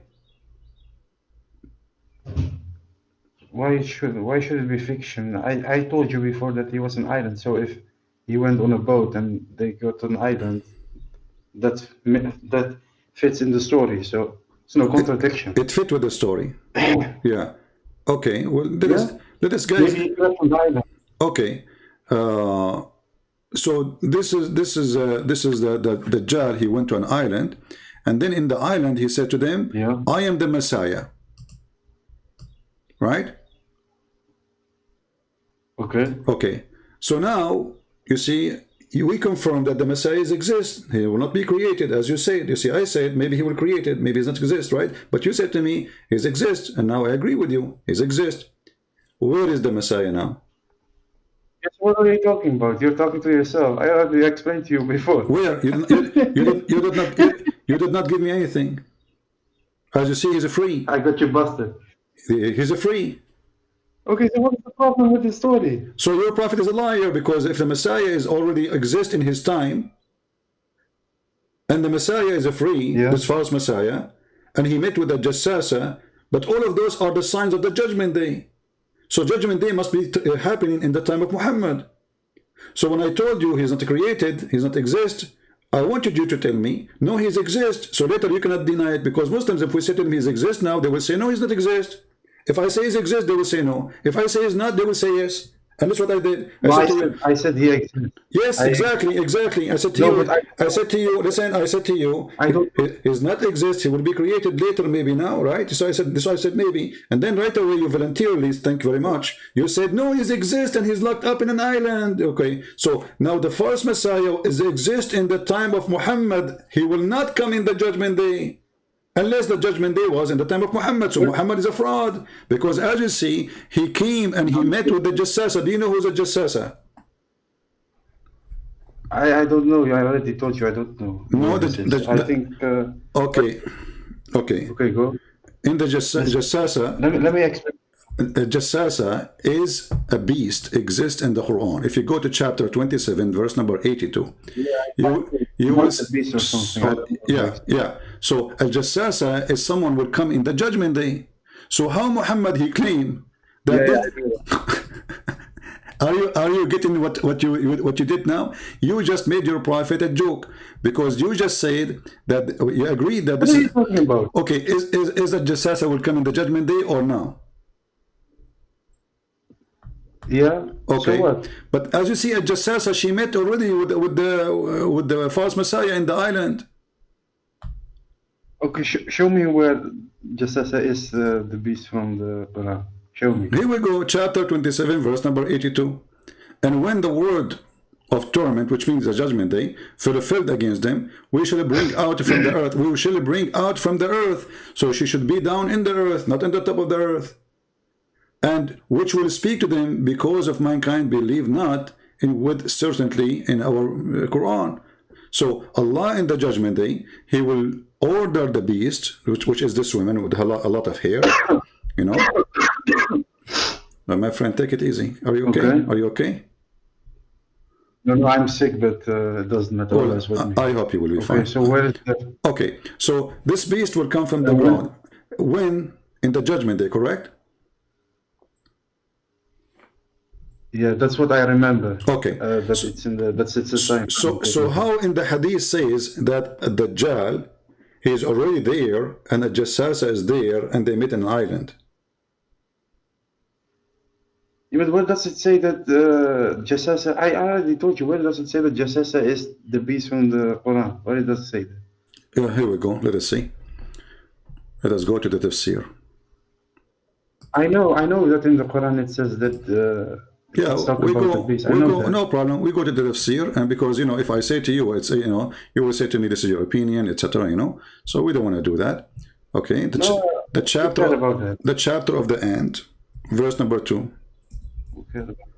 Sorry, verse number 82.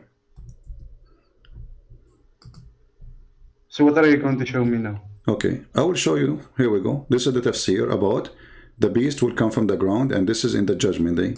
All right, here it says, this beast will emerge at the end of the time. Do you see it? This is Ibn Kathir. No, but I don't speak Arabic. I'm not showing you Arabic, I'm showing you English.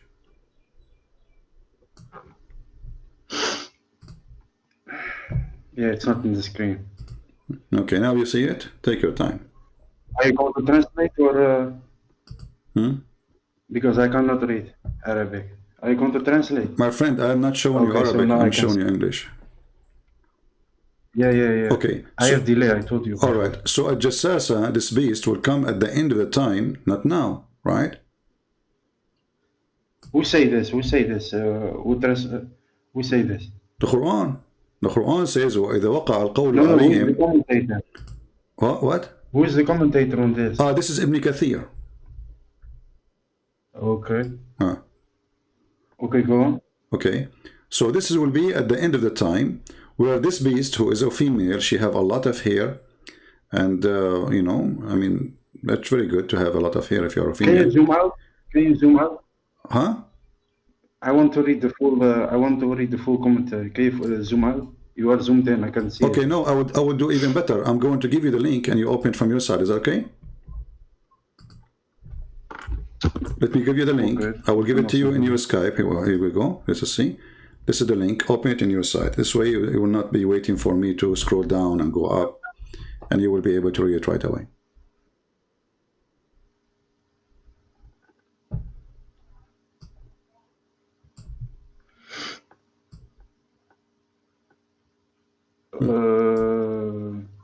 So where do I read?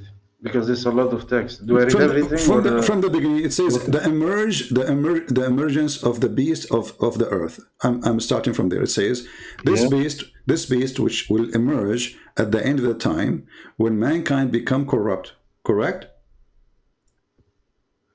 Yeah. Okay. So the hadith, your prophet, he said that the false messiah he met with the Jassasa is a fraud, because she will emerge from down the ground. No, she is not at the top of the ground yet. She will emerge from under the ground, from the earth. And she is a beast who live under the ground. Huh?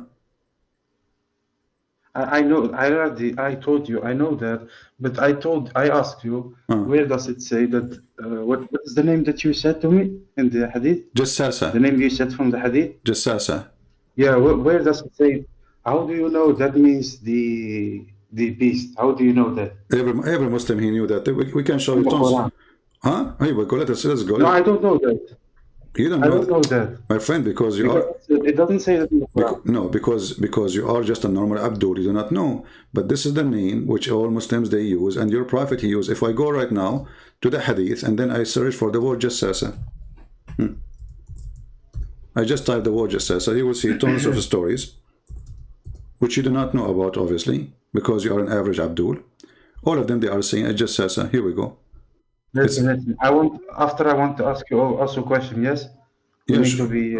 I want to ask you something from your Bibles. Okay. You do not even know your book. You want to talk us about why you want to jump and you run away from? Come on. No. Listen.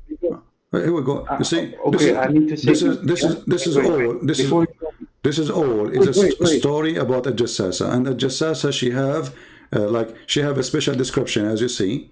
And let me show you the description of the Jassasa, because I like it, by the way. Like she have ears like elephant, you know. Let's see. It says the Jassasa is a woman. You go up. Yeah. Oh, you are a liar, man. I am a liar. Why am a liar? Why? You are a liar. Why am a liar? Why? If you go up, it says that Jassasa is a woman, so you're a liar. I got you busted again. Okay, guys, you can be busted. So a Jassasa is a woman, correct? So you see, you agreed that a Jassasa is a woman. But when I told you a Jassasa is a woman, you said no. I am the one who told you that. No, you didn't say that. No, I am the one who told you she's a woman. No, because I said she is a woman and she is a woman and she is very hairy. I said that. Everybody heard me. It's recorded. People, they can play the tape. And you said no. Who said that? You know? Okay, go back. So now look what happened. You just agreed that the woman, the Jassasa is a woman, but look at this description of her. How a woman she have this description. Let us see together. Here we go.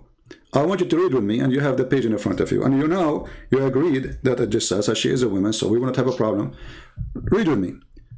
It will strike the nose of disbelievers. In the hadith. Hold on. Yeah, in the hadith. All of this is a hadith. All of this is coming from your prophet, your phony prophet. Look at this. He says, okay, it's also reported. It's also reported by Ibn Majah and Ibn Jurayj, reported and etc. Describe the beast. He said, its head like the head of a bull. Have you ever heard of a woman? Her head is of a bull.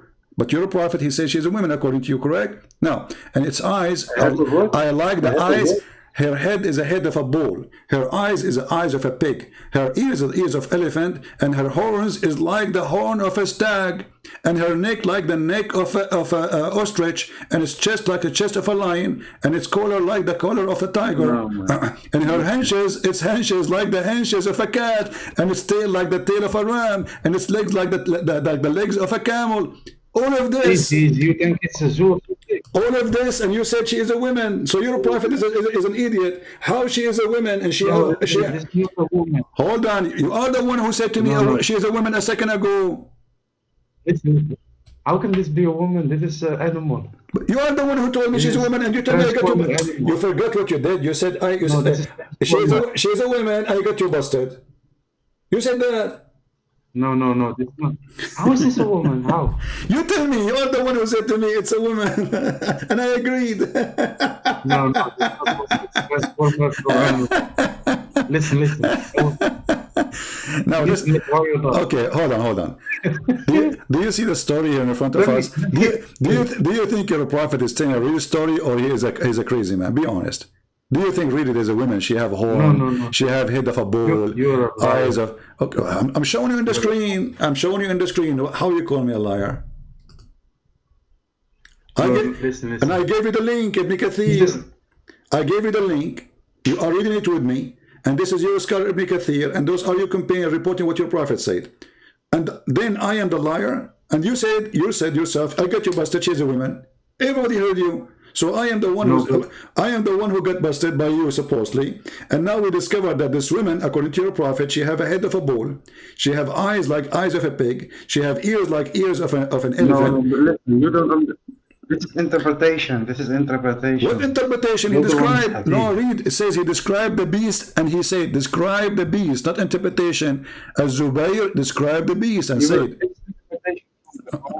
what? What you show me now is interpretation from a verse. Exactly. What are you talking about? So why the interpretation saying this? If it is not, it is what it is. Why Zibi? Why the scholar? Why your scholars and your prophet companion and your prophet? You're talking right now. You want to hold your breath. You're lying. You're a liar, bro. You're a liar. Okay, let me ask you. Is it true that this Sasa is going to have the ring? Is going to have the ring of Solomon and the stick of Moses, and will make all the Muslims white and all non-Muslim black? Is it going to make all Muslims white and all non-Muslim black? Is it true? What do you see in the end? Is it this beast, her duty, Allah, he sent her for a job to do. She will hit you with the in your nose with the ring of Solomon or with the stick of Moses. And if she hit you, either if you are a believer, Allah will, the Jassasa, she will make you white. All Muslims, Jassasa will make them white. All non-Muslims will make them African, because Islam is a racist cult. Do you agree with that or not?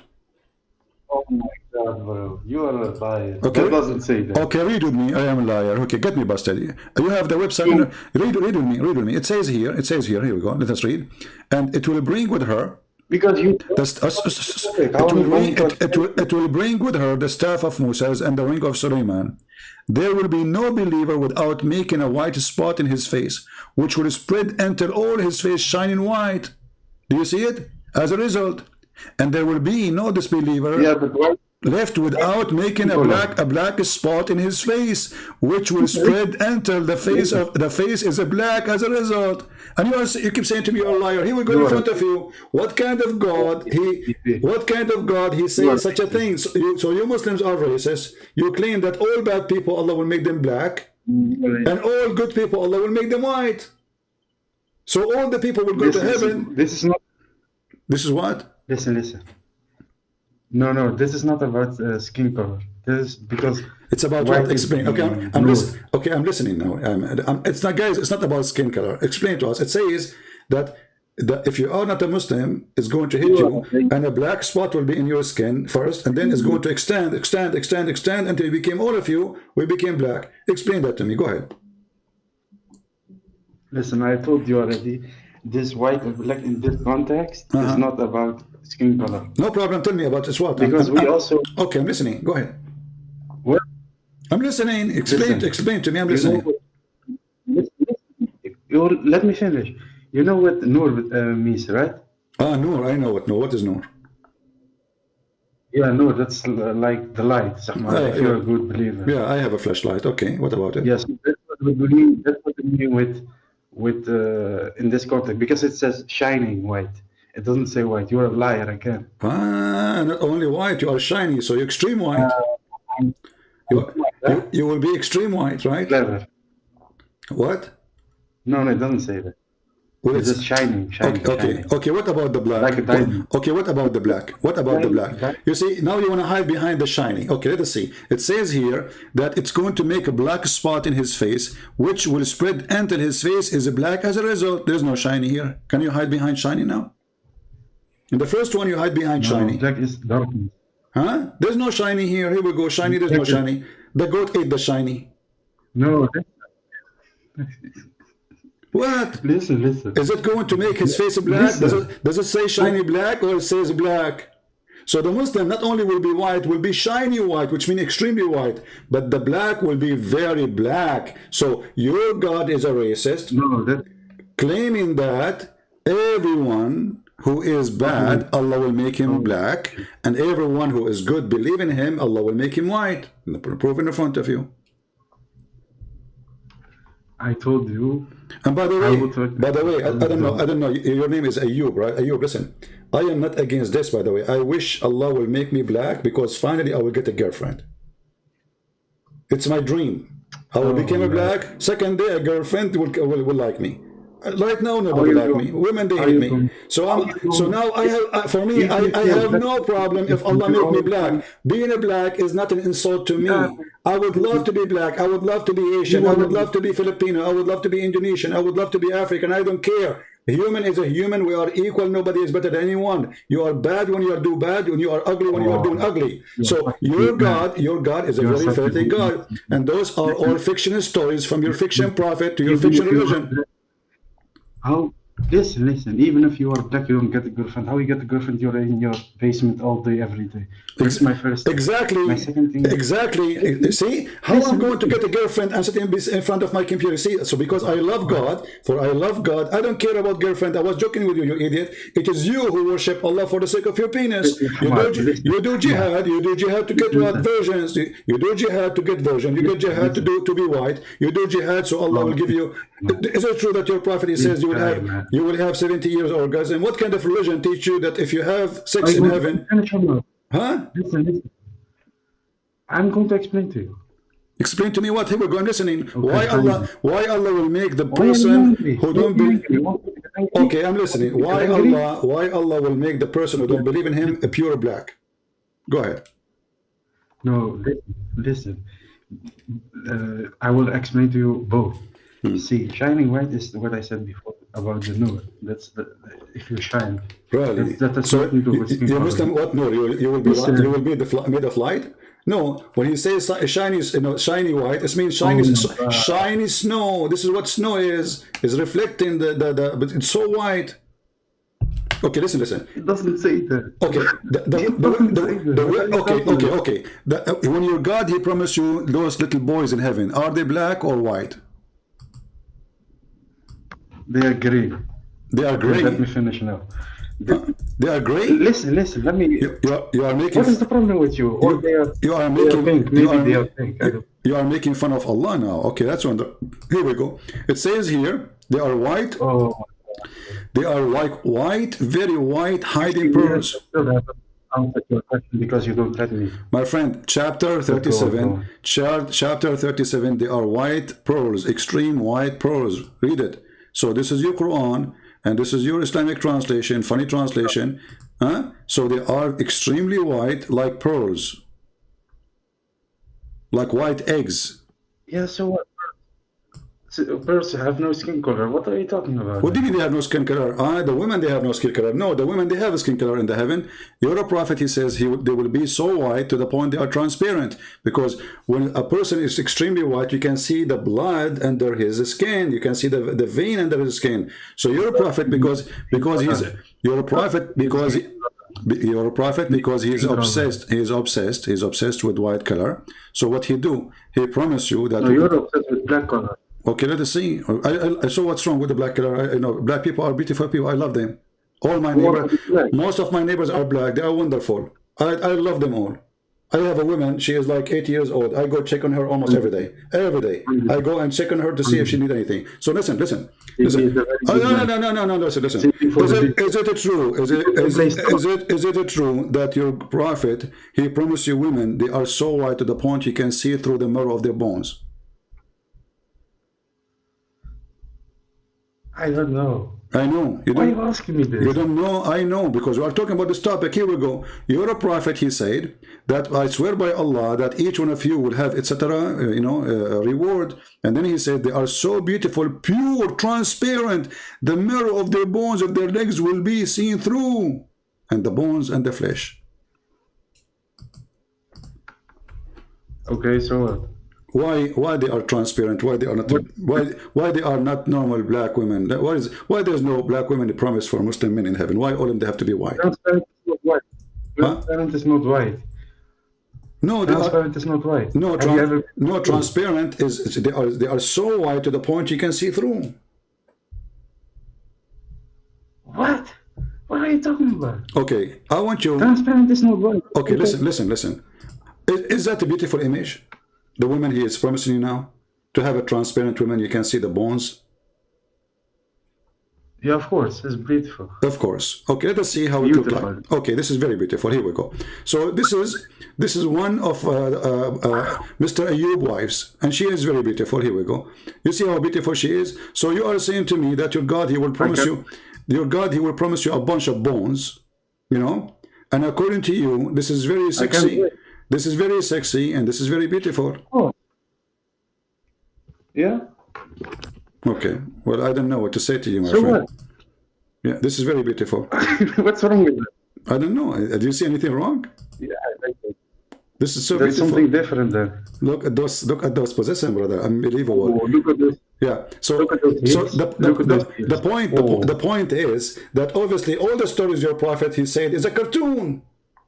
You need to stop. Ireland and Jassasa, a woman, she have a lot of hair, she have a big eyes, she have a horn, she have elephant ears, she have a chest of a cat, she have a tail of a tiger. Like what the heck is this? So and this is not metaphorical, by the way. Flexible. I can take it if it's a metaphorical. If it is about metaphorical, but your prophet is a thief. He took a story from the book of Revelation about a beast.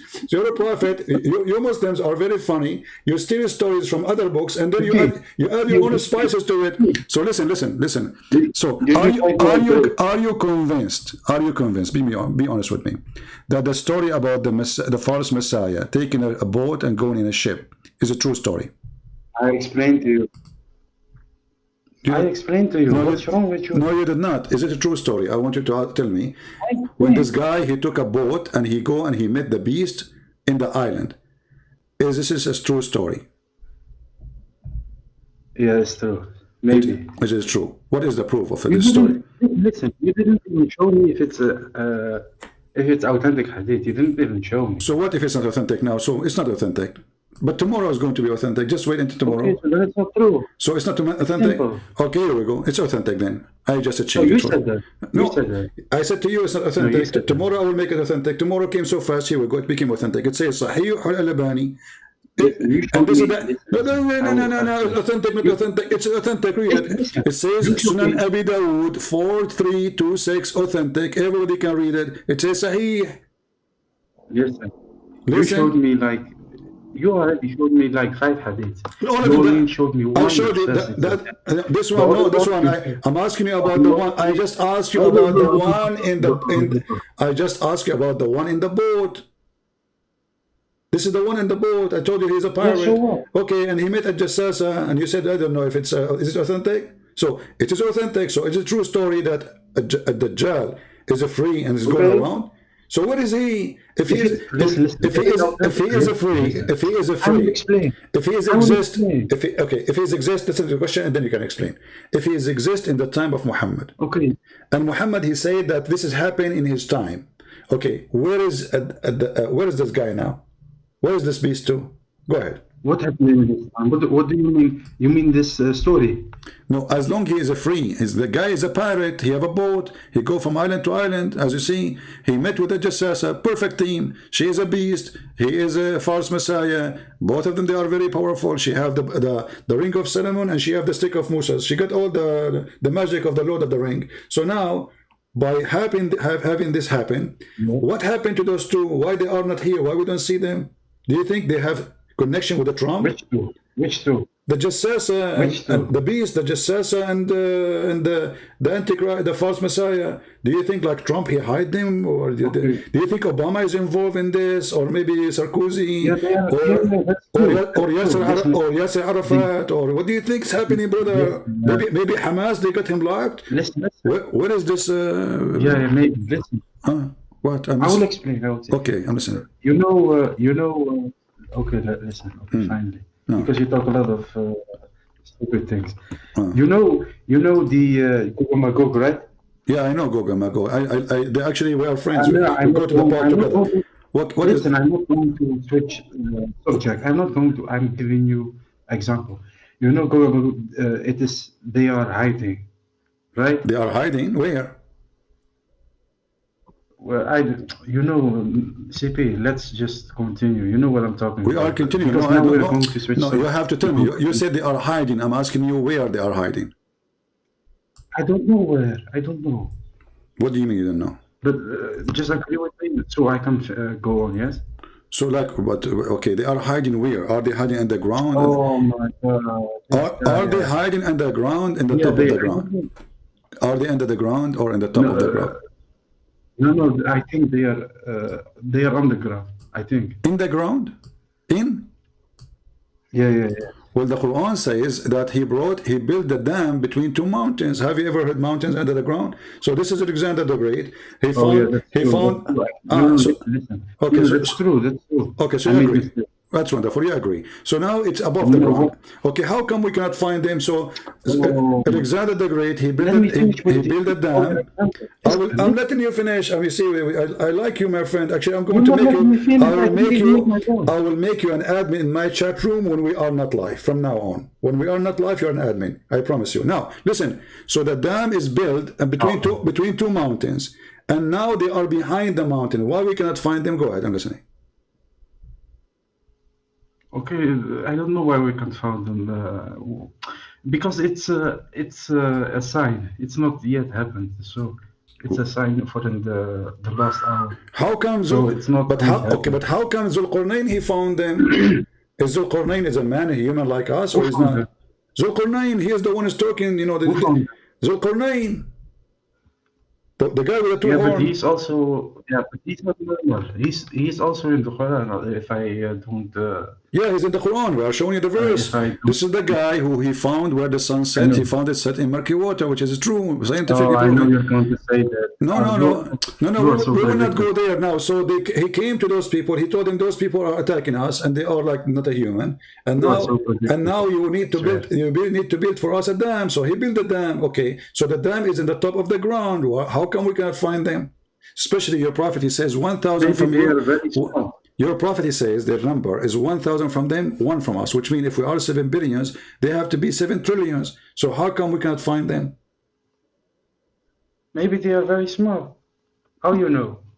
So why they are afraid of them if they are so small? Maybe. Who is afraid? Those people, they ask Zulqarnain, the guy with the two horns, please protect us, build a dam between us and them. They are doing mischievement. And your prophet claimed that all of them, they are scary. They will swarm the earth. And not only that, they will attack the earth, and they will attack even the city. They will come to the city of Medina and Mecca, and then they will use their arrow. Correct? But what you were saying, listen, let me just, I got a headache because I don't want to scream over you, shout over you. Listen, let me explain to you something. What you're saying about why we can't find it. Also, remember, we switch now to a subject because you didn't let me finish, but I will go. The reason why we can't, it doesn't, listen. You are the one who mentioned to me. You are the one who mentioned to me Gog and Magog. I was giving you an example. You are the one who mentioned Gog. Example. Yeah, example. The example is horrible. So you switch. You turn off the light and you say why it's dark. You turn off the light and you say why it's dark. What's wrong with you? Come on, Abdul. So now those Gog and Magog, they are hiding.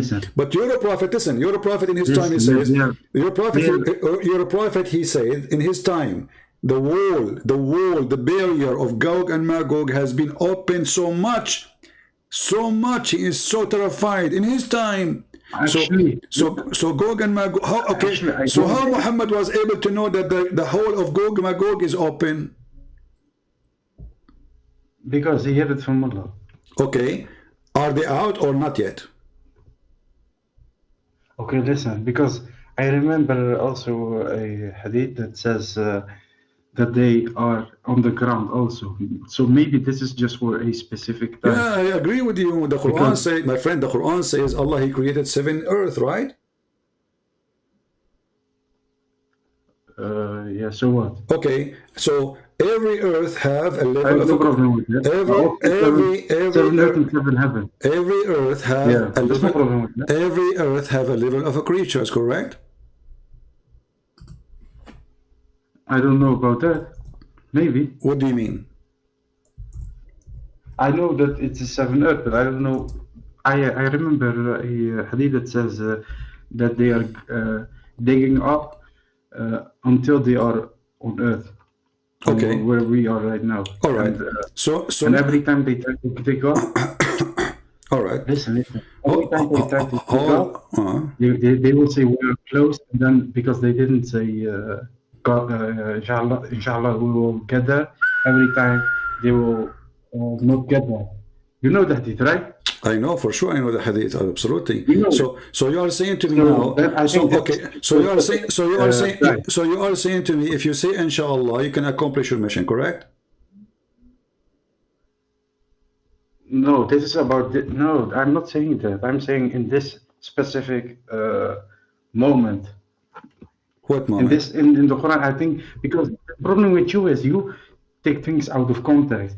Because if there is something in the Quran that says about fighting, for example, it says something about, I saw something about you. You said, in the Quran says you can crucify someone's hands, but it doesn't say that. It says that about a specific time when Moses was alive, but it was about the story. But you can't read like that because you are deceiver, like the Jinn. Oh, okay. What if I show you now? It says you can crucify people. That's how you read. What if I show you now that you can crucify them? No, but it was about a specific.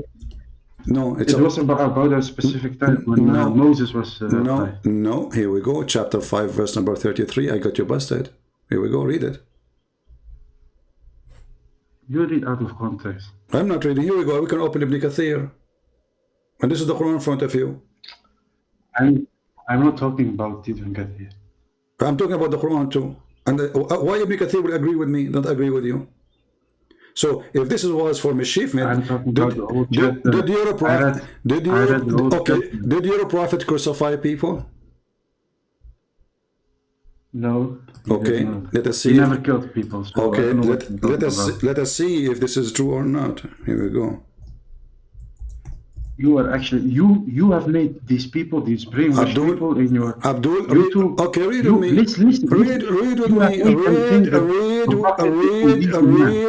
me. Read with me. He put nails in their eyes.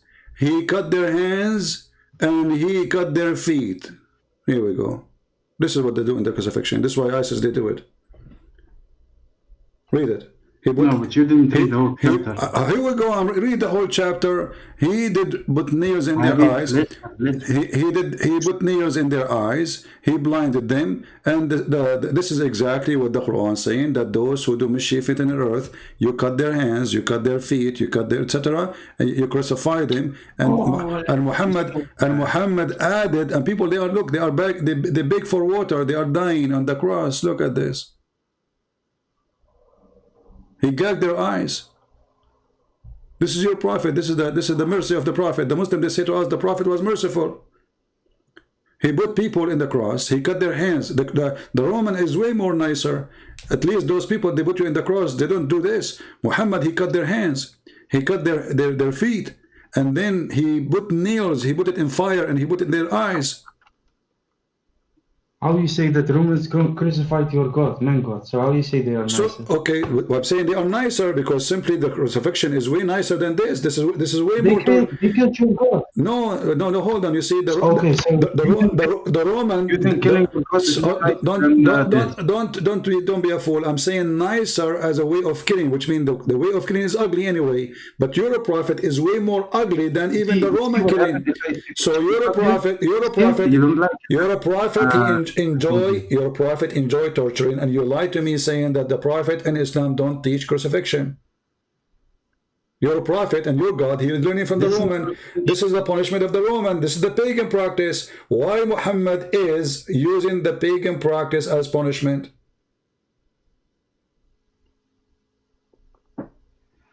Okay, so you're not going to answer me? I did answer you. You said to me, I lied about the crucifixion. I said, no, the Quran confirmed the crucifixion. And I said to you, we can go right now and read the interpretation. Okay, so, okay, let us go. Let us go and read the No, I'm not really out of context, potato. Let me go to the interpretation. Can we? I can go right now to the interpretation. Everybody either will laugh at me or at you. Chapter 5, verse number 33. This is for the Jews or this is for the Muslims? We will see in a second. Here we go. We go to the tafsir. Don't jump. No, we don't not jumping. No. When you say something to me, I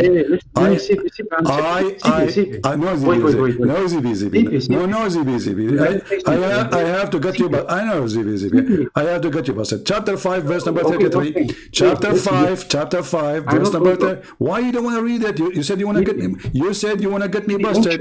You said this is for the Jews, not for the Muslims.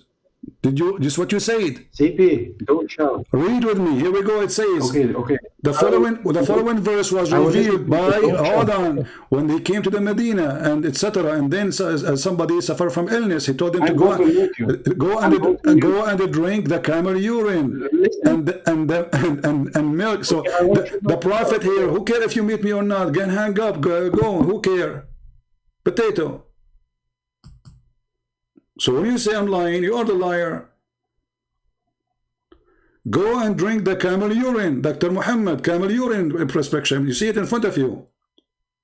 And then they say that story says that they gave their animals to Muhammad, and then they want to get their animals back. The Muslims, they say no, they are stealing. Doesn't matter what the story is.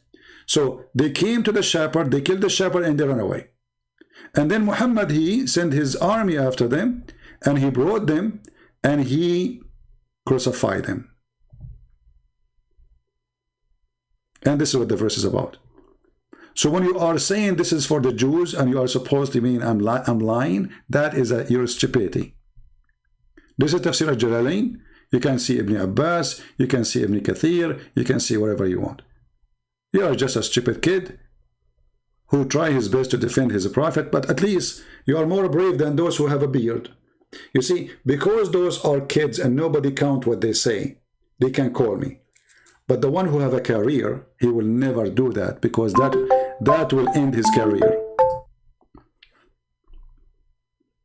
Are you going to mute me now? Okay. So is it about the Muslims or about the Jews? You're right. You say this is about the Jews. Is it about the Jews or about the Muslims? Okay, simply let me just say one thing. Yes. Is it about the Jews? No, you have because you accuse me of lying.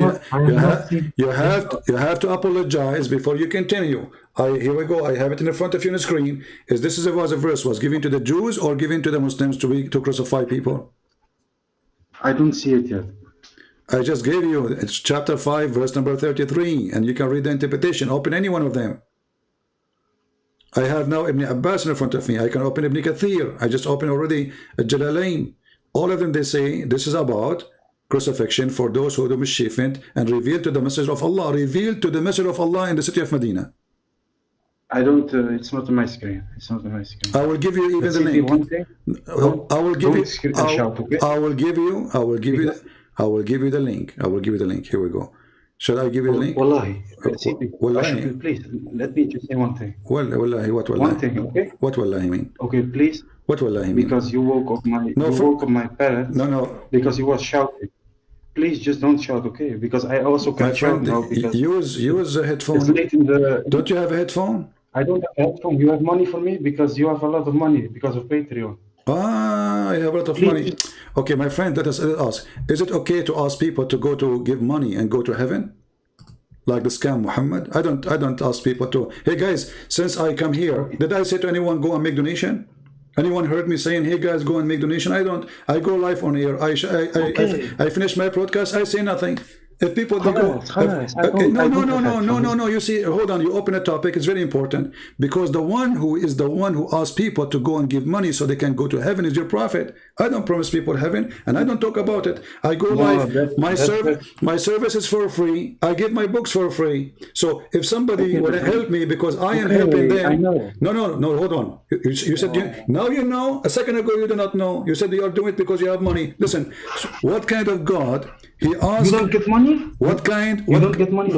I don't ask for money. I don't ask them for money. I don't beg them for money. It's your prophet who claimed. It's your prophet he claimed that my teaching is for free. Your prophet is teaching is not for free.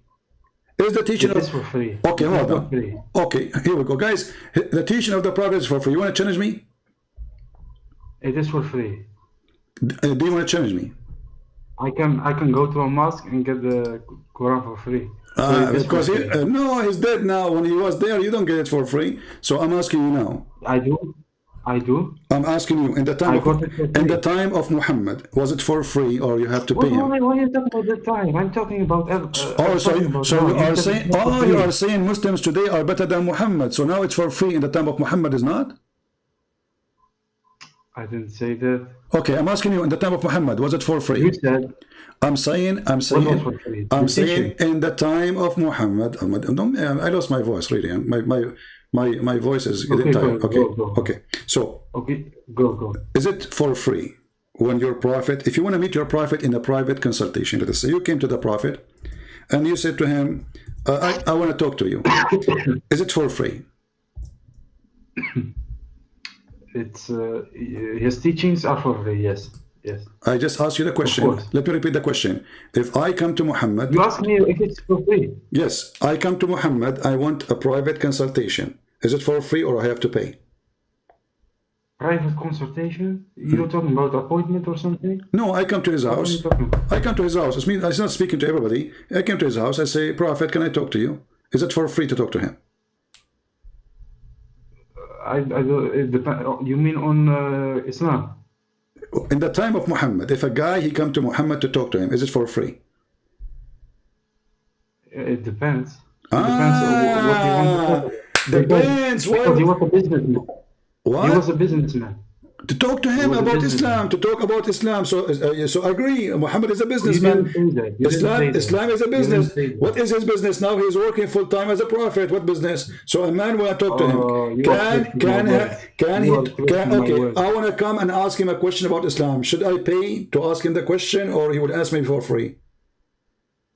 No, it's not. It's not forced to pay. But if you want to give a donation, it's no problem. Okay, read with me. Oh, who you believe? Read with me about your prophet scam. Oh, who you believe? When you cancel the messenger in private, spend something in charity before your private consultation. Let us compare between me and your prophet. Did I say to you, go and make donation to talk to me? No. Did I say to any of those people, go and make donation in order to hear me? No. Did I say you will not be able to... Where is this for? Where is this first? I don't see it. Chapter 58, verse number... Something in charity before you... Chapter 58, verse number 12. Wait, I see it. Wait, calm down. Yeah. Muhammad doing business. You want to talk to the Prophet, you have to pay him. Yeah, but this is, but come on, CP. It says clearly charity. For sure, charity. For sure, it's a charity, my friend. It's a charity. You are giving Muhammad, everything is there, giving Muhammad a charity because Allah will reward you, brother. But it's going it's going to it's going to go to who? You see, okay, listen. Why I cannot? What if I am not even a Muslim? How I can talk to him? You will not be able unless you pay something. You have to do something. Okay? Why do you want to talk to him? Jesus, I want to ask him because Muhammad, he came to the non-Muslims so he can convert them to Islam. When he came, there's nobody who believe in him. So how come now he will not talk to you? Because now he became famous. He's on YouTube now. He have a big channel. He called himself his channel Mimi Boo Boo Sheikh. You know, and now you cannot talk to me unless you you want to watch my video. You have to pay subscription. This is false. This is a fraud. No, but okay, this is not an act. This is not an act of a prophet. My videos are totally for free, and not only for free. Not only for free. I'm showing you the verse in front of you.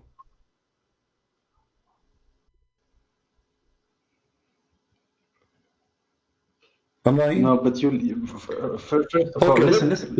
Okay, hold on. If you with the prophet, if you are with the prophet now, if you are with the prophet and you are attacking Jerusalem with Hamas, and now you attack a house of a Jew, is it true that the prophet will get the big TV? He will do what? He will get the biggest TV in the house. No, of course he's not. You're acting like he's Pablo Escobar or something, that he has people that he robs houses and all that stuff. Well, what are you talking about? Well, this is what the Quran is saying. The best of the It doesn't say that. Okay. It's charity. What charity? Hold on. The best. You know what charity is? If Muhammad he attack, is it true that the best of the booty is going to him? So what? He is the leader. Okay, take care. So I got the answer. So what? He is the leader. So what?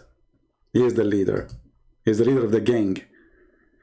The leader he should be is, if he is serving Allah, it should not be about money. Why I want to get the big TV to my house? They are the one who's dying for me to go and fight. He just at home. Why he get the best of the booty? Brother, the furniture, the expensive furniture to the Prophet, okay? The flip-flap is for you. Isn't it obvious that he is a scam? All right. Anyway, guys, I can't stay longer, really. I hope you have a good time. Did we have a good time? Don't forget to subscribe. And remember, what I do here, what I do is absolutely for free. I beg people to download my videos, to share them, to put them in their channels. If people make a donation, that's because they are helping, because I'm doing my best to help too. I can say all the books I'm giving for free, I'm not going to say it for free and forget about donation, and then I will make a lot of money from it. I have my book translated to many languages. If each one of them, each language of those languages gave me $1,000 a month, that's it, I will live fine. Yet I gave them for free. So don't tell me about donation. And we go live, and we finish live. Like long time ago, we tried to open a TV station because it was very expensive, and we could not make it. We asked people to help, nobody helped, so we canceled. But now we do not need it. We have the internet, it's better. Before, there's no live YouTube, there's no etc. You have to do it yourself. So when a Muslim try to frame you, and they are the one who believe in God, if you give him money, he give you paradise. I say to you, whoever say to you, if you donate, you go to paradise, he is a thief, he is a scam. Because in Christianity, you cannot bribe God. God, he count your work, but first he count your intention, your faith. What about? If you give because you want to help, not because you want to go to heaven, then that will count. But if you are trying to buy God, that work only in Islam. This is why the God of Islam, he says, who want to give Allah a mortgage? And Allah will double it for him. That does not work with Christianity. That does not work with Jesus. And God who beg for money cannot be God. Did Jesus beg for money? The Messiah, he can raise people from death. Did he take wages? You're a prophet, you agreed that he will not talk to you in a private unless you pay him. My Lord, he raised the people from death for free. He made the blind see for free. He made the person who cannot walk for free. And all the disciples, they do the same. And this is why the Bible says, for free you took, for free you give. Isn't it amazing? For free you took. And you know, it's not a secret that there's nothing in this earth is for free. If I want to go right now and I want to fill up my car, who is going to give me my gas for free? I will say to them, I'm a Christian prince. Yet the Lord, he said to his disciples, your life will be extreme hard.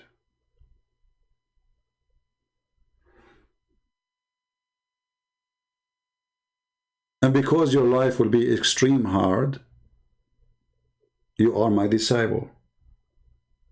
Not because you are a person who live a fantasy or luxury. He said to them, if you want to follow me, you need to be a servant. In order to be a master, you have to be a servant. All the fiction stories about Muhammad, how humble he is, we find that it is the opposite. Because if he is humble, he don't care for the best of the booty. And why even he's accepting the booty?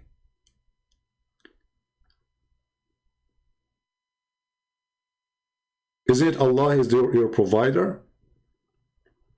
And why Allah he need a mortgage? Can't Allah he ordered the ground to bring gold and silver? And how there's God, if you give money to him, he will double it to you. In which way? In the heaven, he will give you extra versions. But isn't it your prophet in the hadith, he said, none of you, he is saved by his own deeds? So this is a fraud, he was stealing the money. Because if none of my deeds, and this giving money is deed, obviously it's very important deeds in Islam, and none of your deed will help you. The Muslim here, they add the word alone as a fabrication for translation. But the true hadith says, none of those deeds will secure salvation for him. They said to him, even your prophet, he says, even I. So the verse in the Quran about giving money to Muhammad and then Allah will grant you double reward is a fraud, because you just told them that all the deeds will not help you. And I say to the Christians, I say to the Muslims, I say to everybody, anyone, he said to you, if you donate to me, you will go to heaven, you should know immediately that he is a fraud. You should be smarter than this.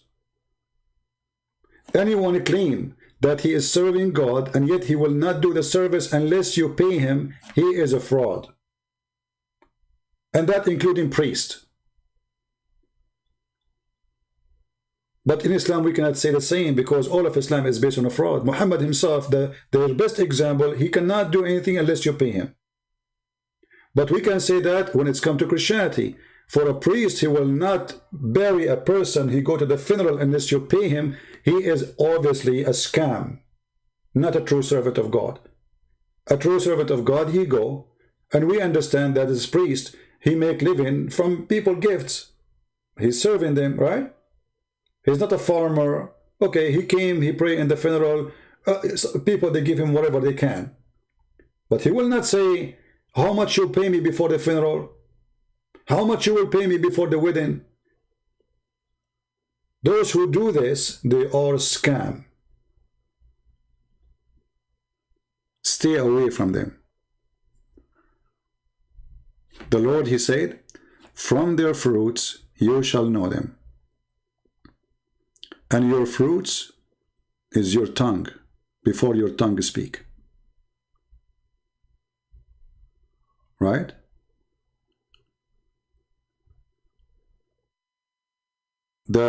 No, it says that. It says قَدِّمُوا نَجْوَاكُمْ. If you want to speak to the prophet before you go. Even it says private consultation.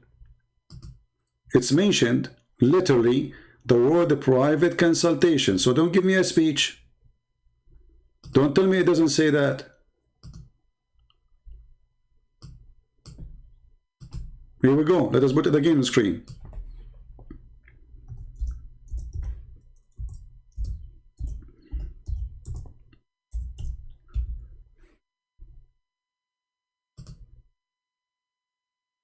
And then Allah will forgive you. Do you see it? He promised you forgiveness if you do that. Or who you believe when you went to consult with the messenger in private, spend something. So this is for the private service. Muhammad, he opened a private clinic. He's the shrink. So don't tell me it doesn't say that. And now I know the Muslim will defend it because obviously Muhammad, he loved money. But this is not the only verse in the Quran that says that. Muhammad, he want to take the fifth of every attack. The fifth.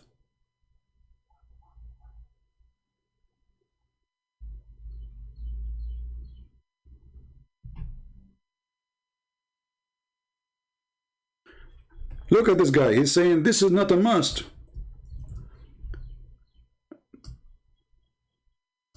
Look guys, look at this answer. Just to show you how desperate they are. He said this is not a must. Right? Yeah. It's not a must, right? Okay.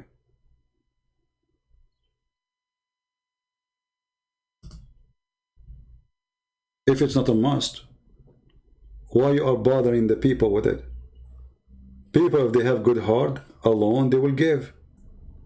And why you make it if you want to have a private consultation? If Muhammad serving everybody, why it is mentioned about the private consultation? What is the connection between private consultation and you give something?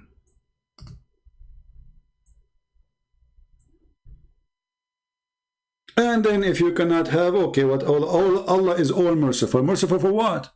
As if they commit sin.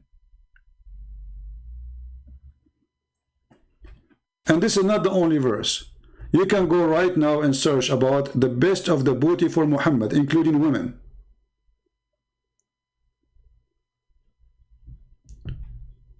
Even the hadith.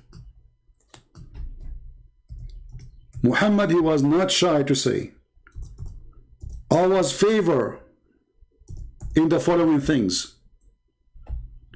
Read with me.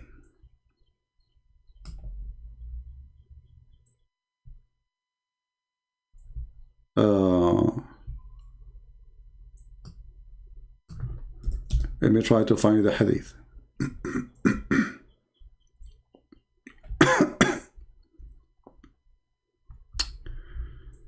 Man, I'm losing my voice.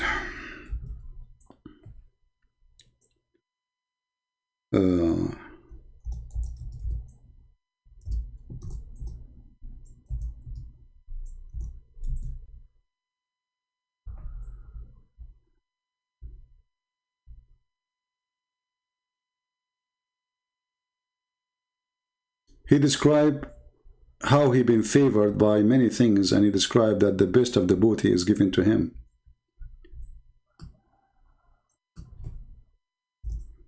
Let us see this one.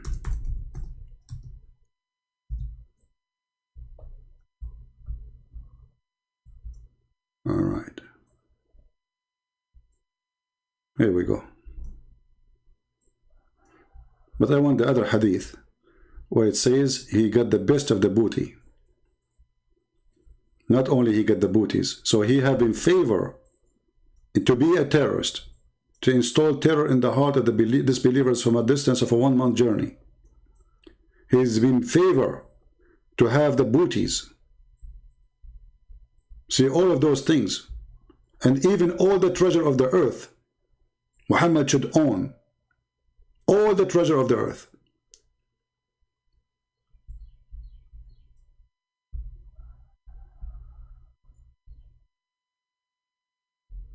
Look how many verses, many hadith. But let me try, there's one I want to find.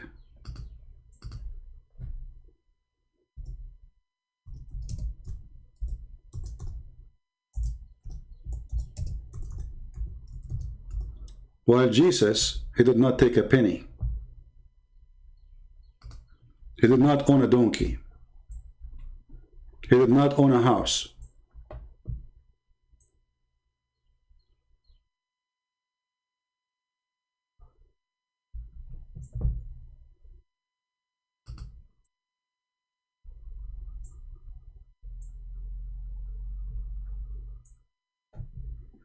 Actually, I have it here in front of me, but this is in an Arab page. I wanted to find it in English.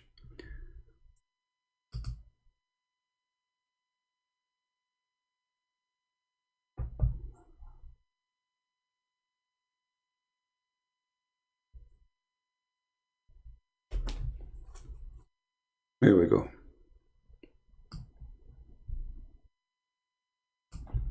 Safiyul Maghnam lil-Rasul, the best of the booty. And they're explaining. A Muslim is asking question, Fatwa number 1405, about the Prophet getting the best of the booty. They said, the Safiyul Maghnam, it is what the Prophet he elect of him for his own from the booty. As an example, when he took from the booty Safiya, the best of the booty. And if the Prophet his eyes fall into a woman, her husband must divorce her so the Prophet can have her. And this is the translation.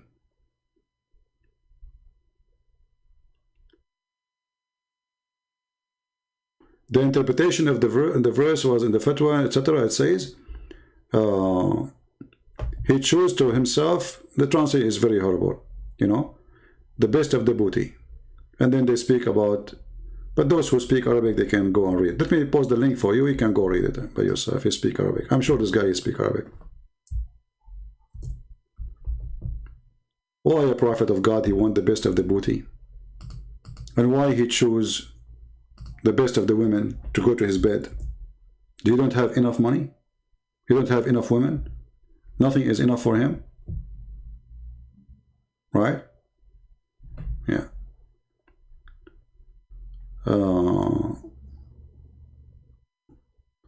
Yeah, you see, he's saying here that in the story of Moses, he go and he took all the booties because they took everything if they have.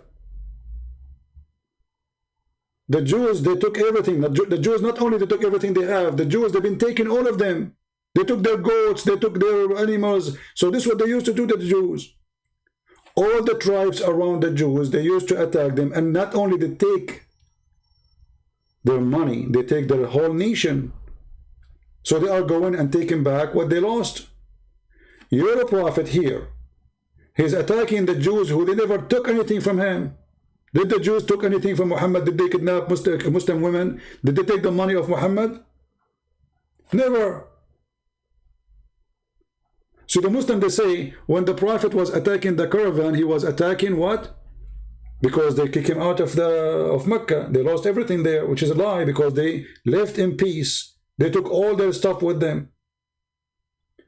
You can say they left their houses, but you know, houses at that time, I mean, the earth is empty. Made from dirt, built. Those are Bedouin. They can make a tent anywhere. Your prophet was attacking the caravan after a caravan, and then even the ones who never attack him, he attacked them. As an example, the Roman, He says, attack the woman and get the blondie girls. Did your prophet Muhammad Saeed said, attack the woman and get the blondie girls? Because I know you are stubborn and you run like a potato from place to place.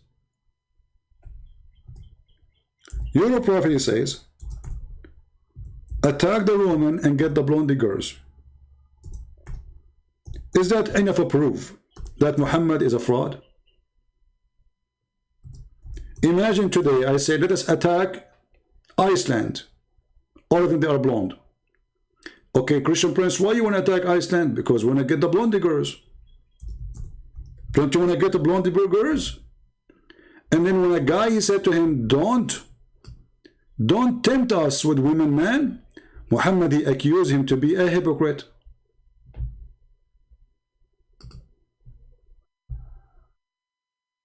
He accused him to be a hypocrite. And he made a verse about him in the Quran. Can you believe it? That the one who refused to go and attack, to steal women from their husbands and their family, and we are going to do it because of what? Because they are blondies. Read with me. اغزوا تبوك تغنموا بنات الأصفر ونساء الروم. Hadith number 16785. Which website we are reading? The official government website of the Kingdom of Saudi Arabia. Which book? Tafsir al-Tabari. And we can show you from other books. Translate to English. And then the coward, they will say to you, well, isn't it Moses?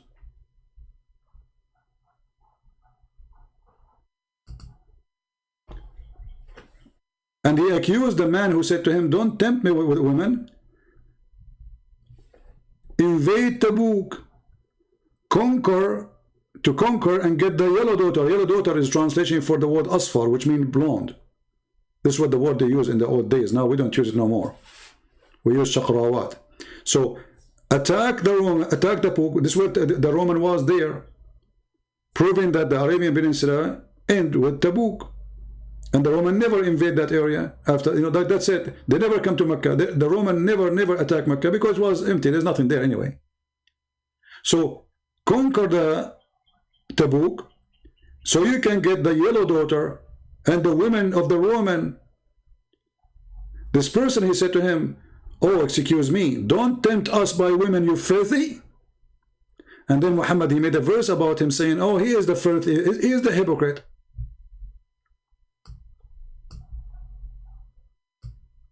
So Muhammad was not attacking really to promote Islam. Muhammad was seducing his men. It's a gang. Attack so we can get the money of the Jews. Attack so we can get the money of the Christians. Attack so we can get the women of the blondie women. There's a video actually made by the sheikh from Egypt. He said, do you know why we are poor? Do you know why we are poor? We don't do because we don't do jihad. Do you know how rich the Jews? Do you know how rich is Europe? If we go right now and we invade them, do you know how we will live? Now. This is not 20 centuries ago. This is now how they teach in the mosque. That is the truth. Attack the Roman and get the blondie girls. Not attack the Roman to make them believe in Allah. Attack the Roman so you can get a blondie women. That is the truth, and the truth hurt. So guys, I want to say thank you very much for being here. I wish I can stay longer, but what we did already was good. 3 hours and 30 minutes, that's a lot of time. But as you know, I do my best. I mean, rarely you will find somebody stay with you like all those hours, right? For me, I love really to stay as much as I can. And people, they ask me to make my videos short. So I'm thinking to make some videos which is extremely short, and still we make some videos where they are long, because I believe that long videos are the best one to give you the whole image. Short videos is kind of like giving you like a little bite here and there, and they will not give you really the whole image. But I understand sometimes short videos can be more effective because easy for people to watch them. People are busy, they have things to do. It's not like me, you know, I'm spending my day with you. There's people, they have things in their life, you know, they are busy with it, which is normal. Yeah. Muhammad, he said, if you conquer a nation, treat them inhabitant nicely. Yeah, this is why he raped them. Yeah. So treat them nicely by taking their women. Guys, if you conquer a nation, so he's a good guy. I mean, come on. If you conquer a nation, treat them nicely. Kill the men. Kill all the men. Rape the women. And take the boys as slaves. The Prophet said, if you conquer a nation, treat them nicely. Abdul said, don't come here again, coward. You don't dare to call me because you don't want to, you know, destroy your career. Do you see how nicely they are? He killed the men and he took the women and the children as slaves nicely. I mean, how nicer it can be. The same as we saw in the video of ISIS kidnapping the Yazidi. Kill the men, take the boys, and everyone who is a boy, he have little hair around his pubic area, kill him too. Nicely. Treat them nicely. You see how the Muslims, they try to fool you? So suddenly we have a nice thief. He's Robin Hood. Don't you hate your wife? Muhammad will take her. Don't you hate your husband? Muhammad will kill him. Nicely. What a filthy idiot. Coward. Thank you guys for being here. May the Lord bless you. Until we see you soon again. Christ is Lord. Islam is false. And we prove it every day. Don't forget to subscribe. And always, if YouTube is not giving you notification, you can join us in Patreon, and don't worry, it's for free. You don't have to make any donation. It's just to get your notification. All our service is for free. None of our service is not for free. All my videos, all my teaching, all my time is for free. I'm here to serve, not to be served. And I really appreciate those people who download the videos, and those people who add subtitle, and those people who support us by donation too. Thank you, God bless you, and see you soon again. Take care.